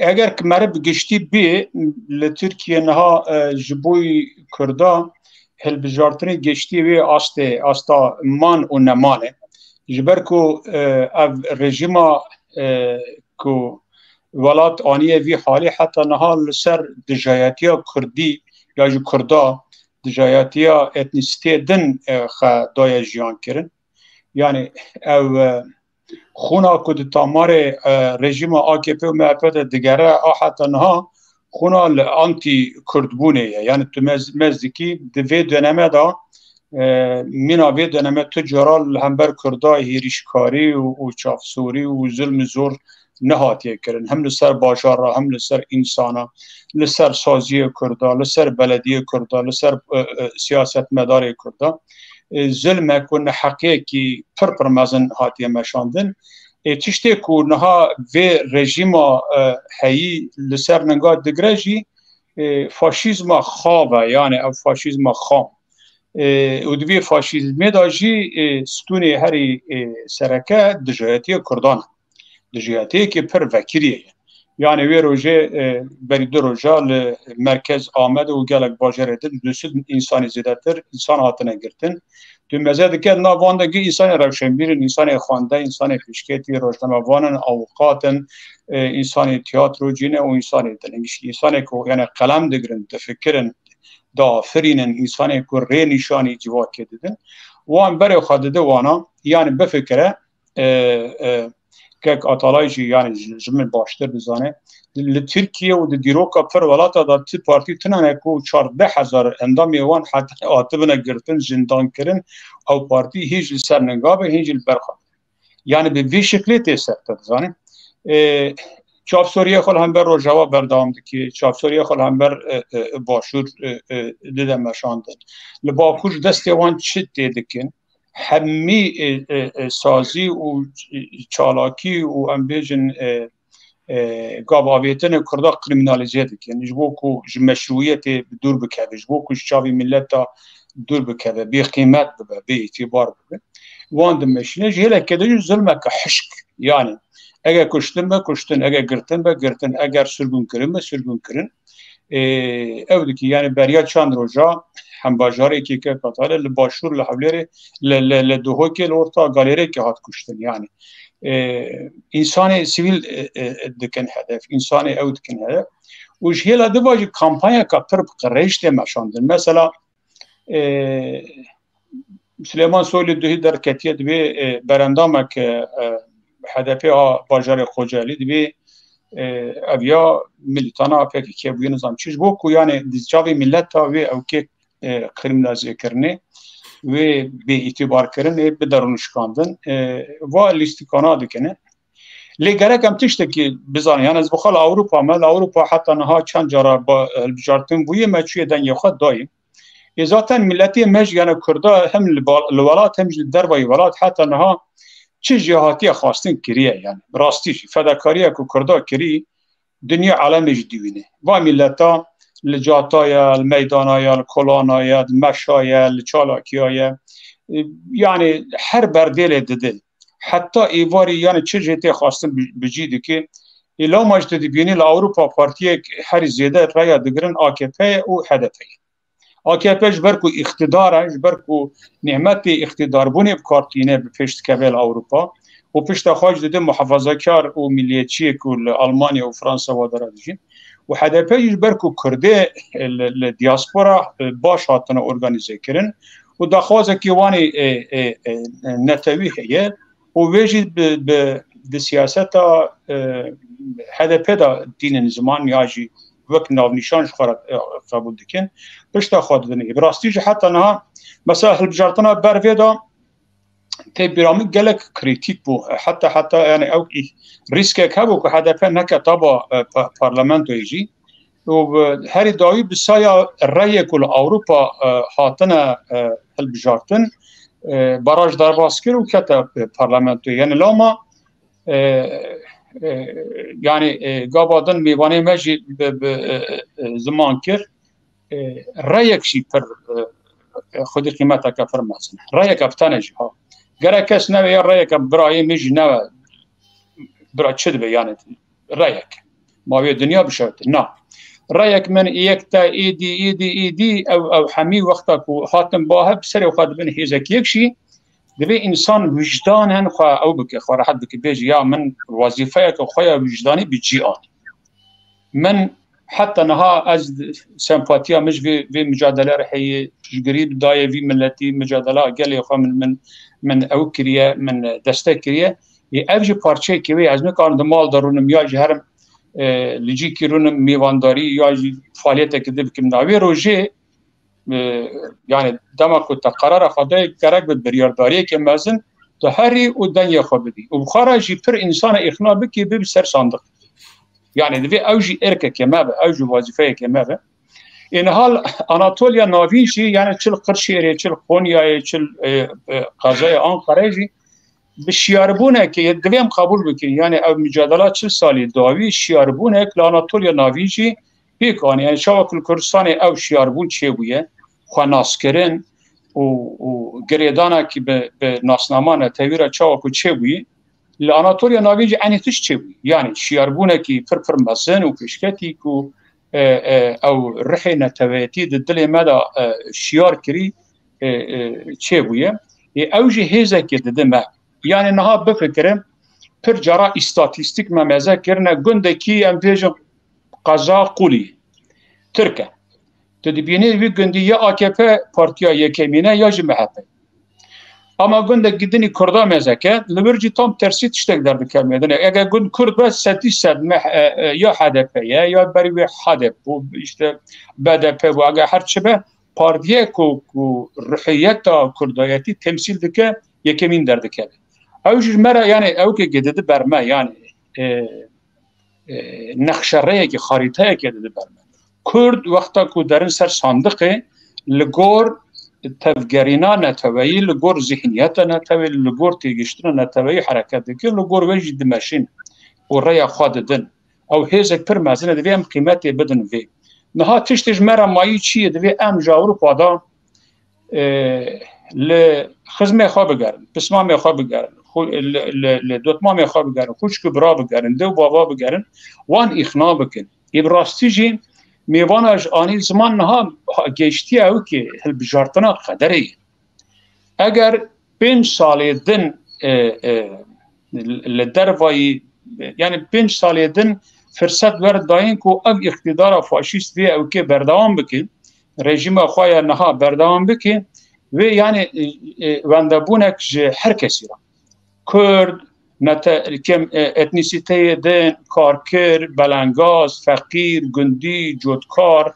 انسان بیکار انسانی که حتی ملتجین هر کس وی ضرارک مزن جی ببینی جبر که یعنی وی اقتداره وقت ارک دایه برخواه که همین نرخن دموکراسی تنجی کریه یعنی ایرو عدالت و مکانیزم عدالت یا خاطیه پولیتیزه کرن قرم پلیس هاتنا پولیتیزه کرن چاپمنی و مدیا هاتیه پولیتیزه کرن اشترا بیجم دبستان و همی او سازیه که اقتداره که لسر نگاده گل چبن همی هاتنا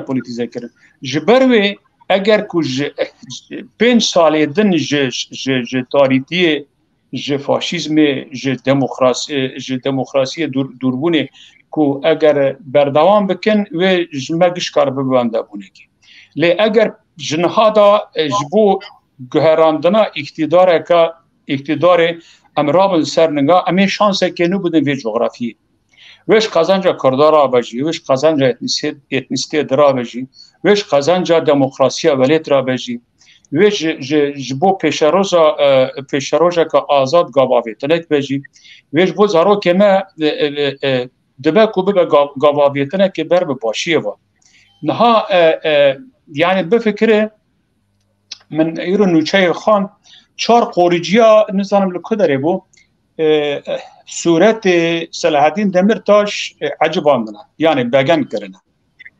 کاراکول گازیلی کریه گوتی کاواره ویداره که بفکره یعنی به چه کاری را مجونه گوتی واره ویداره ول فلان işte فیسبوک ایده نزان چه جهره ول ویداره فوتوغرافی صلاح الدین دمرتاش بگن کریه کسیلا خودین ویداره ام وظیفه تابعش یعنی توییتر انسانات تعقیب کردن فیسبوک انسانات تعقیب کردن کی چه گوتنه دکه تعقیب کردن گندان دا آجان هاتنه جی کردن دموکراسی نمایه ترس پیش کتیه ملت ناوره دنگ بکه دنگ خوش خودر خمیلت ناوره رخنه که بکه الاشتریه که بکه اف نه درمه که انسانیه نه روشه که او که لگور تخواز انسانیه یعنی دوی پروسس دموکراسی نهال جی گله پیش دابه لی مخابند 20 سال داویدا دموکراسی هاوقاس خونواندا کر هاوقاس برین خواریه کو هیجا نها پر جارا پر ولات افریقا و دررت مقایسه کرن یعنی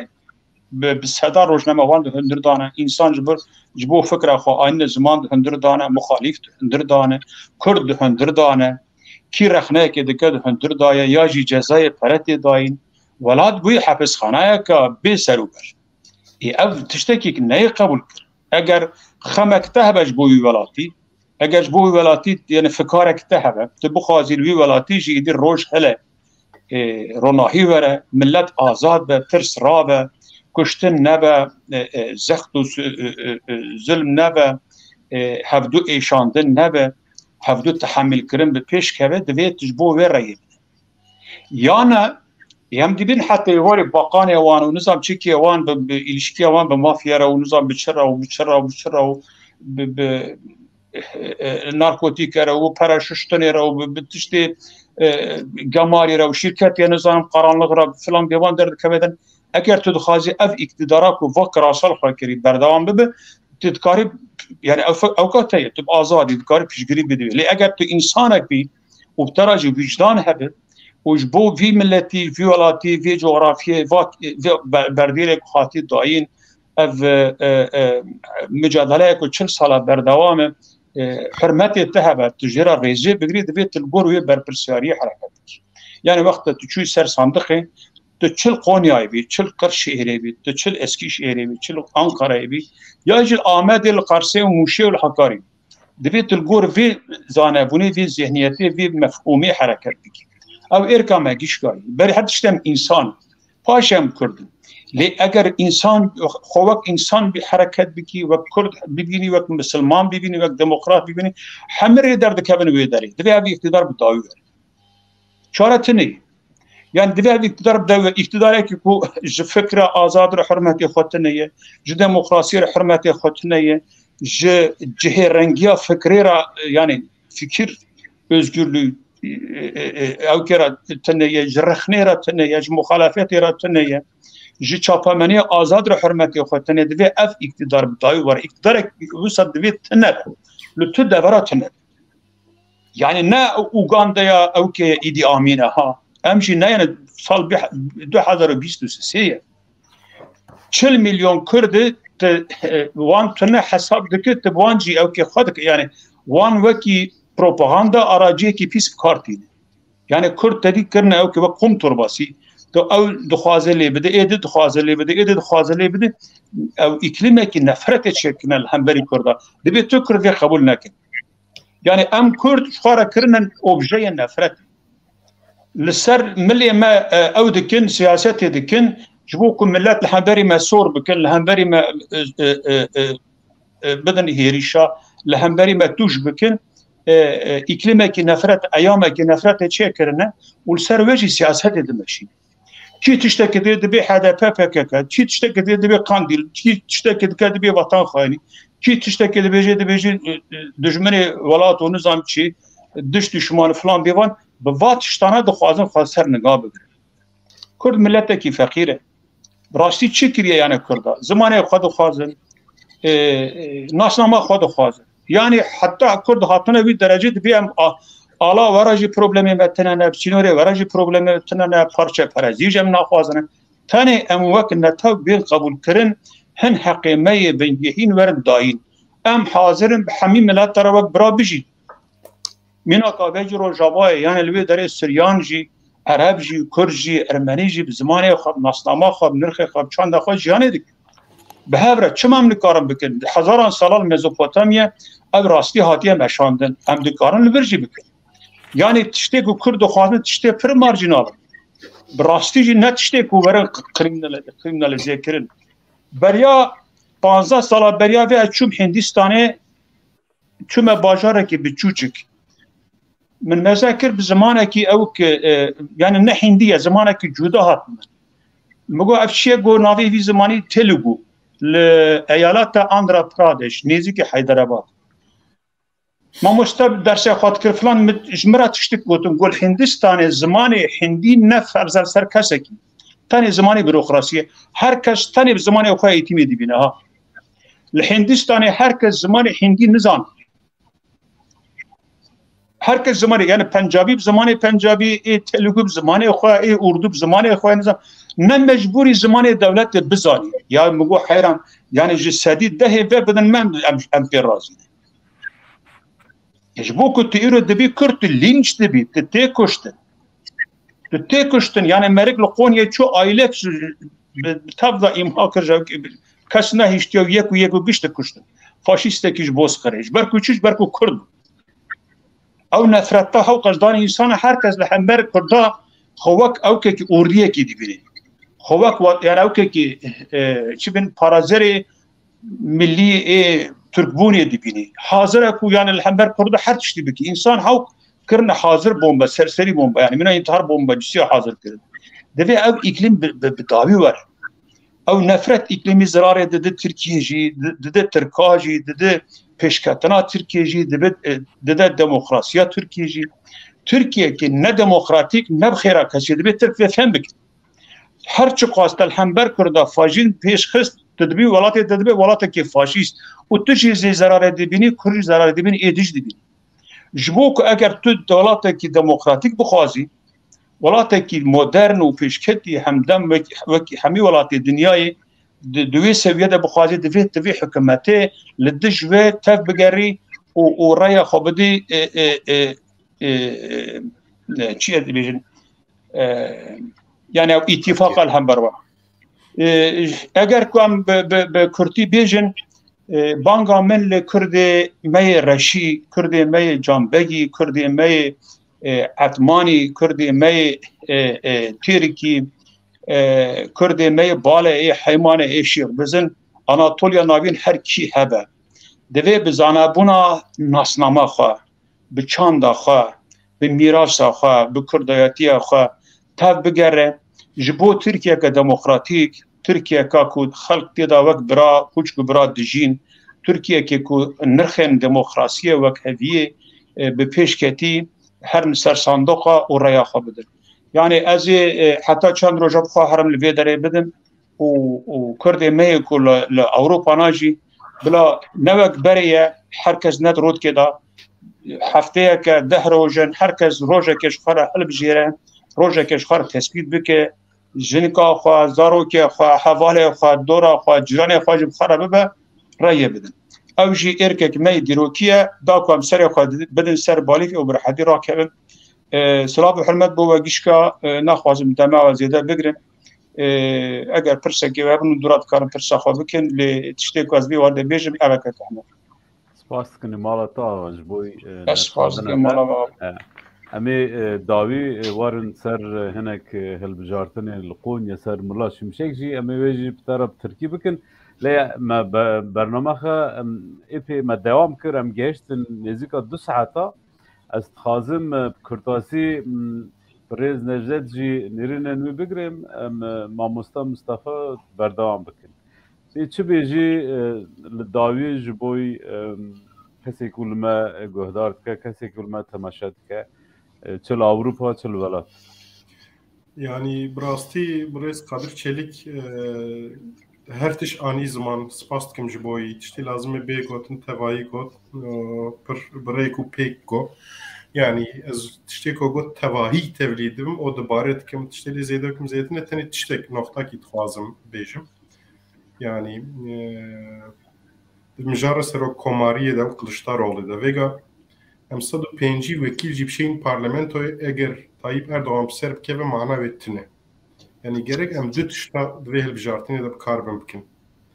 Gerek Recep Tayyip Erdoğan tek bibin o be hejmar ki mazın em parlamentoya cî bigirin. Yani 105 vekil jibşeyin parlamentoya dotna roje tevat kare bir şeyine hapse yani. Dolayısıyla dü tişta gerek em bikin. Ve bunu mühime yani. Sero komariye de lazıme Dijberi Tayyip Erdoğan Kılıçdaroğlu'ya lazım bedini ujbo parlamentoya jî lazım bedin partiya Çepul Keska ev ya pır mühime.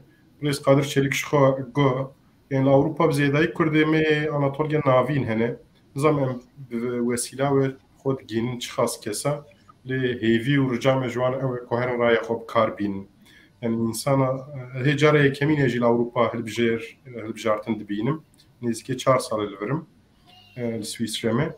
Dibên ki zêde naçin raya xwe navêjin. Mesela îstatîstika deranitin pêşiya me li Swîsre seçima 2018 da nêzîkî 100,000 rayî hebûn lê 150,000 em bêjin hatin û bikar anîn ji wan jî qismek me girtibû. Erê li Swîsre em partiya yekemînin lê mesele ne yekemîn bûn û em bêjin duyemîn bûne.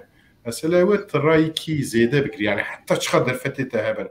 Yani xuyatki derfet pırın yani hilbijere me zêdene Kurdê me zêdene li Avrupa jî taybetî erê welat şu havalat xebitin gumanam tune wê bikêr bên xebatê bûr li dervayê welat li Avrupa taybetî li Almanya û Fransa û her weka ciyê te rayê qîmet li wir hene ام رجعت كن جملتي برا هرن راي خوب كاربين نروجه كل ألمانيا ده 12 روش دكارن هرن راي خوب كاربين تني نخوب تني مالي خو مالبات خو توايو درو دورا خو توايو آواكي بدون راي خوب حقيقة اگر يعني رايكي ممكن كو بيشيا ويشاري بگره اوقا گرتن و کشتن بيشيا بگره ممكن إمكان هي أو درفت هي أو هيفي هي إيجار هري تشتي هني راحت أو رايب كارين بشا بريدا مقويا هركس هر تشتي هناي للراي هركس تكرر راي بابيج يعني تاني طاقت نشام بدن هر نسر صندوق راي خوب كاربين رجعنا جمع تماشاواني ما أو هم هر راي خوب كاربين هم جدر دورا خوب آواكي ببن سر صندوق راي خوب كاربين گوتنا داوی هیوی مزنه لی هیوی ترناکه خباتشی لازمه طاقتشی لازمه işte وی طاقتی وی خباتی همجی نشان بده سپاس کمش بو و درفتی دام امجی سپاس کنج کم بشتاری برنامه بون و برنامه ما رنگین کر مالاوا ما با و بمن انتخاشیه دا ام هینگ لورن ولی از خاطری خشتت خازم لی ام هینگ لورن از وگرم کک مصطفى وديت ام بوست بيسعد ام لسر برنامه لسر هالبجارتنا داقفن ونيرين خاتين زمان داوي استخازم جتا جبوي قرشير جبوي توائي هالبجارتنا تشد دليتا دا ببيجا كرمك اكرانتا يعني بله از سريدا بريز قادي چليك gelek nirxandinên baş kirin spasiya pêşkêş kim niha krîzeka pir alî em dijî yani ev hem ji alî aboriyê da hem ji alî siyasiyê da li Tirkiye û krîzeka pir mezin heye gerek em bê divê krîzê da em xe xurt bikin yani ji خلاصبونا فاشizma AKP و MHP جبو کم به رواسیلین gerek em her şey xeyedin جبو به هالبجارتنی بخابتن her alida bexabitin hem ji Avrupa'da hem ji Türkiye ji bu rama dengen li Avrupa bendayın ji gelek giringin bira yani herkes bir ceser sunduqa li bajarê me Anatoliya navîn jî gelek zahmeti çebun yani eriş çebun dve da li ser gel herek tirs xof jî hele le edin ev tirs xof ateşkandın çav ateşkandın tiştekî me edin namaye yani ev hilbijartin hebûn tunebûne ku ittifaka cumhur û qezaş bike Türkiye vandatka, gelli me vandatka, hamun gelli Türkiye dijin vandatka. Yani ki ev yani kazanç bike. Vanda bike, herkes kazançtın. Bu navi avayı gerek em pir bixabitin. Hem jil Türkiye pir bixabitin, hem jil Avrupa. Yani jibo brez Necdet yani nirxandine da gut reyek jibona ma gelek giringe usaya gelek giringe yani reyek insan ev serok komar kazançtıka bandoştıka jibona ben biçin ser sundukan o geli xara armaca xabejin o giringe avi bijartine em bejin هذا أم جبوه البجارتنا وكاربينن. سپاس کنی پرز کک مصطفى جبوی نرن انت جبوی داخاز انت. البته امیوان دوباره بکن پیکان تیوی یه برنامه به آوایی هفته کی جاره که دو جاره بردوام بکه دبه که ام روژا یک شم یعنی روکا پازاره جبوی کار خباتن هلبجارتنه و خبات کارن که تناف پیکان دا کار خبات دکن امی برنامه کی دن چه بکن لسر هلبجارتنه ام گهشتن داویه برنامه بری ام برنامه بدای بکن از خازم جبری از قادر بپرسم وقت دو جدیبینی آنادولی ناوین هشمندی یک چه بویه خلق کلجانک هیا هیجانک هیا و که مصطفات برنامه دا گوتو بو اگر که لقر شیره ریخه 4 قاطع زیده کرن دبیجه هیویه که وساجه هیا دبکو ام لقر شیره جی پارلمنتری که درخینن وک توجی دزانی القونیا جی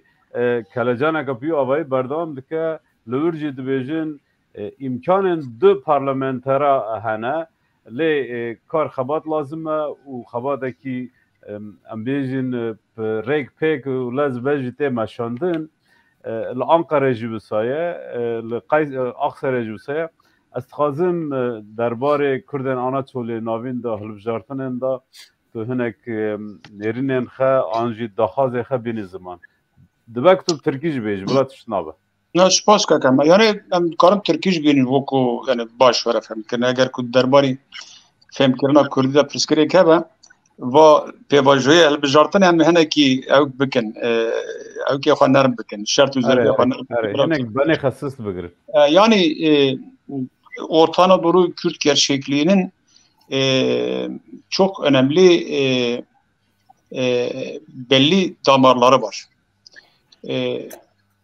Benim en çok gurur duyduğum, en çok ait olmaktan mutlu olduğum esas damar yüzlerce yıldır bölgede bulunmalarına rağmen yani ata topraklarından, vatan topraklarından uzak olmalarına rağmen kendi kimliklerini, kendi Kürt gerçekliğini her şeye rağmen koruma konusunda üstün bir başarı ortaya koymuş olmaları.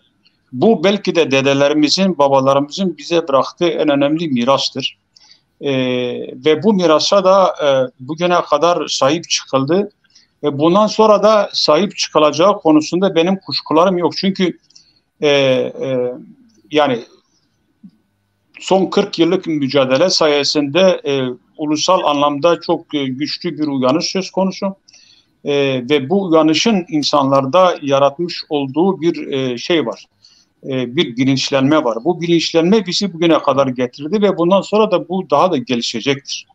Biraz önce ben Kürtçedeki konuşmamda şeyi söyledim, yani işte İç Anadolu Kürt yerleşim bölgelerinde ağırlıklı olarak HDP yani Kürt menşeli partiler birinci parti konumuna gelirken Türk köylerinde bunun tersini görebiliyoruz. Yani oralarda daha çok böyle milliyetçi, Türk milliyetçi muhafazakar kesim öne çıkıyor. Yani bu siyasal tercihlerimiz konusunda bir resmi ortaya koyarak mevcut resmi anlamamız konusunda bize yardımcı olabilecek net bir şeydir, bir haritadır. Şimdi eğer biz İç Anadolu'da şimdiye kadar koruduğumuz, üzerine büyük bir titizlikle eğildiğimiz, onu koruyup kolladığımız kimliğimizin devamı konusunda belli bir tavır sahibiysek, bu tavrımızı seçimlerde sandıklara kesinlikle yansıtmak zorundayız. Yani bugünkü iktidar Kürt karşıtlığı üzerinden kendisini yaşatıyor. Kürt nefreti üzerinden kendisini yaşatıyor. Tekçi bir anlayışı geliştirerek o mevcut çerçevenin dışındaki her şeyi ötekileştirerek, değersizleştirerek, itibarsızlaştırarak kendisini yaşatıyor. Yani Türkçü,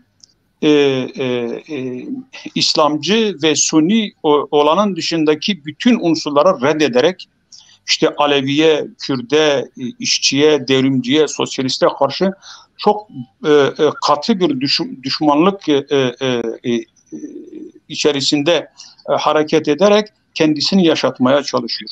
Bu coğrafyamızdaki herkes için, her kesim için büyük bir kayıptır aslında.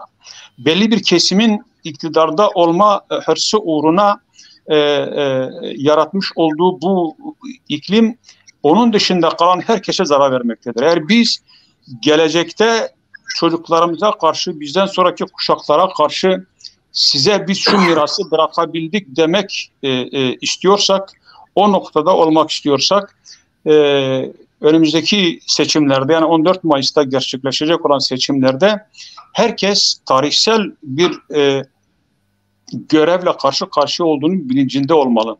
Bu İç Anadolu Kürtleri için de geçerlidir. Yani eğer Konya özgürlüğünde konuşacaksak öncelikli olarak, Konya gibi bir şehirde, ki Konya'nın yarısı Kürttür, yani kuzey bölümü komple Kürt olan bir şehirde bir milletvekilinin çıkarılmaması bizim aybımızdır.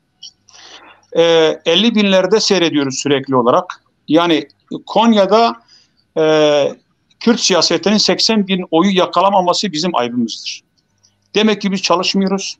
Biz işi ciddiye almıyoruz. Biz orada gerekli olan tavrı göstermiyoruz.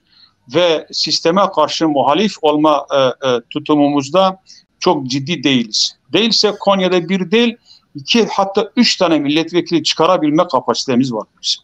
Yani Kocaeli'nde Kürtler milletvekili çıkarabilmiştir ama 400 senelik Kürt yurdu olan Konya'da milletvekili çıkaramıyor. Bu noktada bizim oturup şapkayı önümüze koyup biraz düşünmemiz gerekiyor. Bu gerçekten çok kabul edilebilecek, yenilir yutulabilir bir şey değil.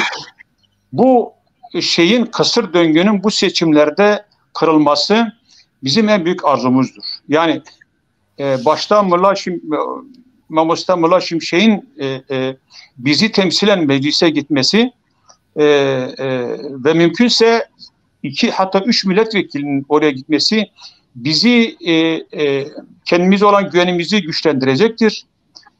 Konya Kürtlerinin siyasal tavrının ne olduğunu ortaya çıkaracaktır. Ve sistem de bunu ciddiye almak zorunda kalacaktır. Yine Kırşehir Kürtleri, yani Kırşehir'in de coğrafik olarak azımsanmayacak sayıda bir Kürt nüfusu var. Çiçek Dağı, Boztepe ve merkeze bağlı bir sürü köy, hatta Kırşehir'in merkezinde yaşıyor. Merkezin, Çiçek Dağı. Çiçek işte bu ve merkezde yaşayan bir sürü Kürt insanımızın yine aynı bilinçle sandıklara gitmesi, yani Kırşehir'de de geçmişten beri güçlü bir Kürt damarı var ve bu belli bir oranda da politize olmuş bir damardır. Ama mesela bunu Kırşehir Kürtlerinin Avrupa'da yaşayan kesimi için söyleyemeyiz. Bu da bizim eksikliğimiz. Mesela özellikle PKK olarak bizim eksikliğimiz. Kırşehir Kürtlerine ulaşamıyoruz. Onları organize etmekte zorlanıyoruz. Onlarla bir sürü ilişkilenemiyoruz. Bir sürü ilişkilenemiyoruz. Bu da bizim eksikliğimiz. Yani bunu kırabilmemiz gerekir. Artık yani bu mevcut durum kabul edilebilir bir durum değildir. Senin belediyelerine el koyuyor, senin milletvekillerini derdest edip zindanlara atıyor, gazetecilerini tutukluyor, senin kurumlarının kapısına kilit vuruyor. İstediği gibi atını oynatır. Yani Ümit Özdağ gibi bir tane azılı faşistin, ki yani bir virüsten farkı yok, Şırnak'a gidip Şırnak'ın ortasında böyle sırıta bütün Kürtlere havasını atması, bütün Kürtlere orada poz vermesi hepimiz için bir ayıptır. Yani siyasal anlamda mevcut işte rejimin bizim coğrafyamızda atını oynatamaması gerekiyor. Bir tavrımızın olması gerekiyor. Çok eskiden bir arkadaş bir örnek vermişti. Şey diyordu, bir Filistinliye sen bir İsrail portakalı yediremezsin, yemez. Onu bir namus meselesi olarak görür. O bir tavırdır aslında. Halbuki biz Filistinlilerden 1000 kat daha örgütlüyüz. Bilinç anlamında, diplomasi anlamında, siyasal olarak katledilmiş mesafe anlamında çok daha ilerisindeyiz Filistinliler. Ama o bilince, o tavır takma kültürüne sahip değiliz. Yani her Kürt 14 Mayıs'a kadar Avrupa'da tek başına sandığa gitmemeli. Yanında muhakkak birini götürmeli.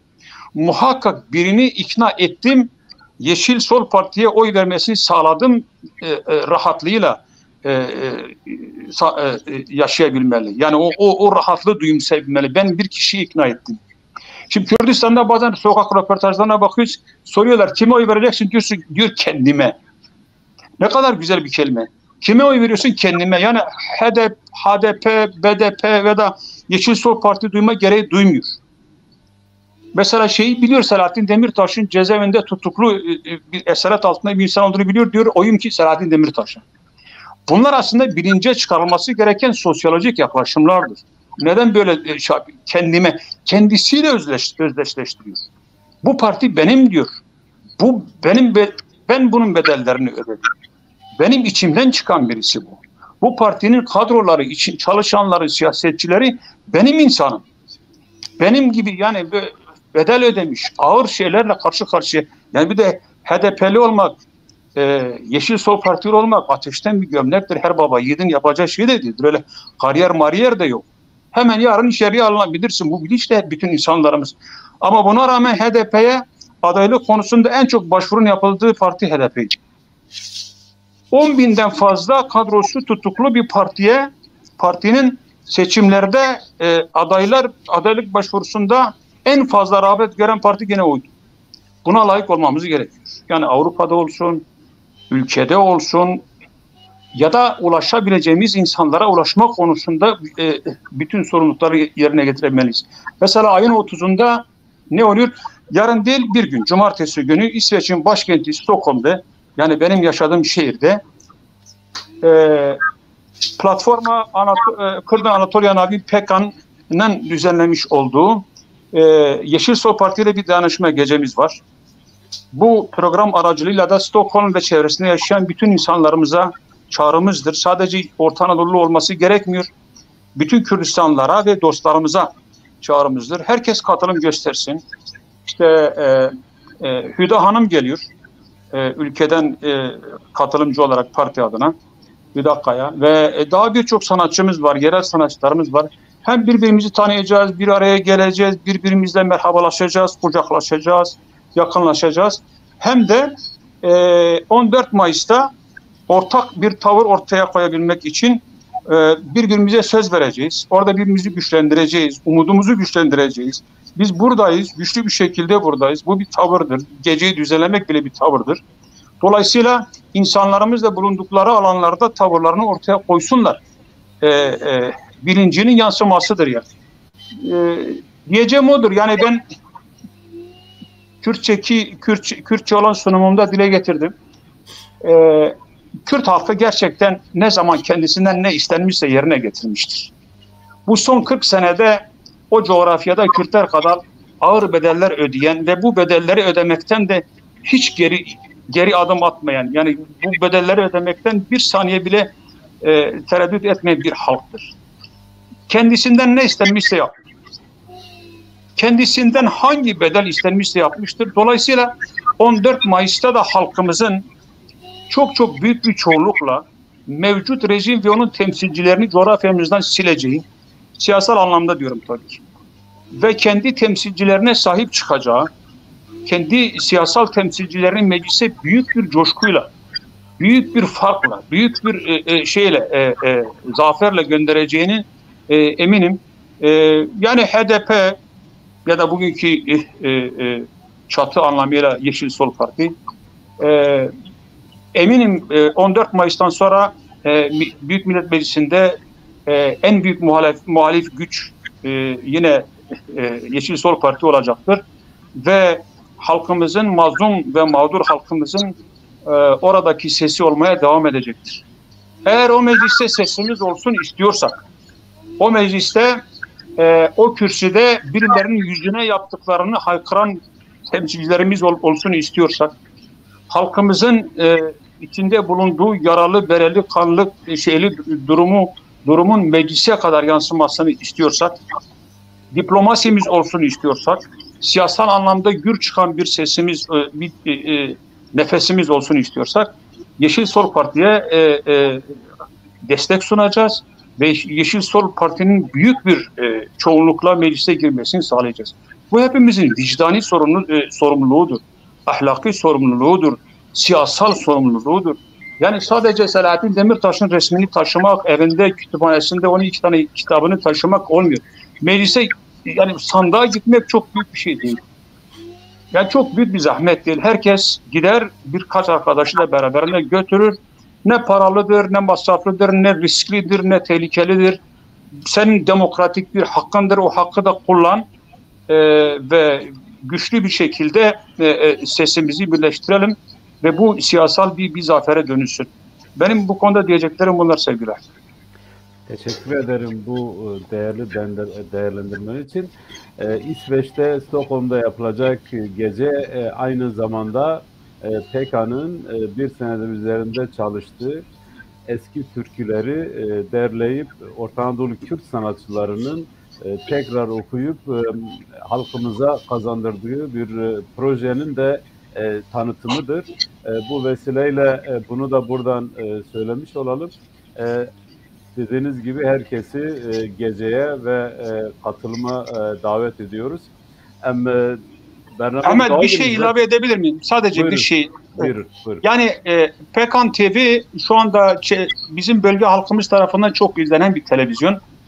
Demokratik olma anlamında, demokratik değerlerle yayın yapma anlamında benim bir önerim var. Seninle biz daha önce de bu konuyu konuştuk. Eminim bu konuda adım da atılmıştır. Şimdi bir ittifak var. Bu ittifakın içerisinde başka partiler de var. Mesela PSK var.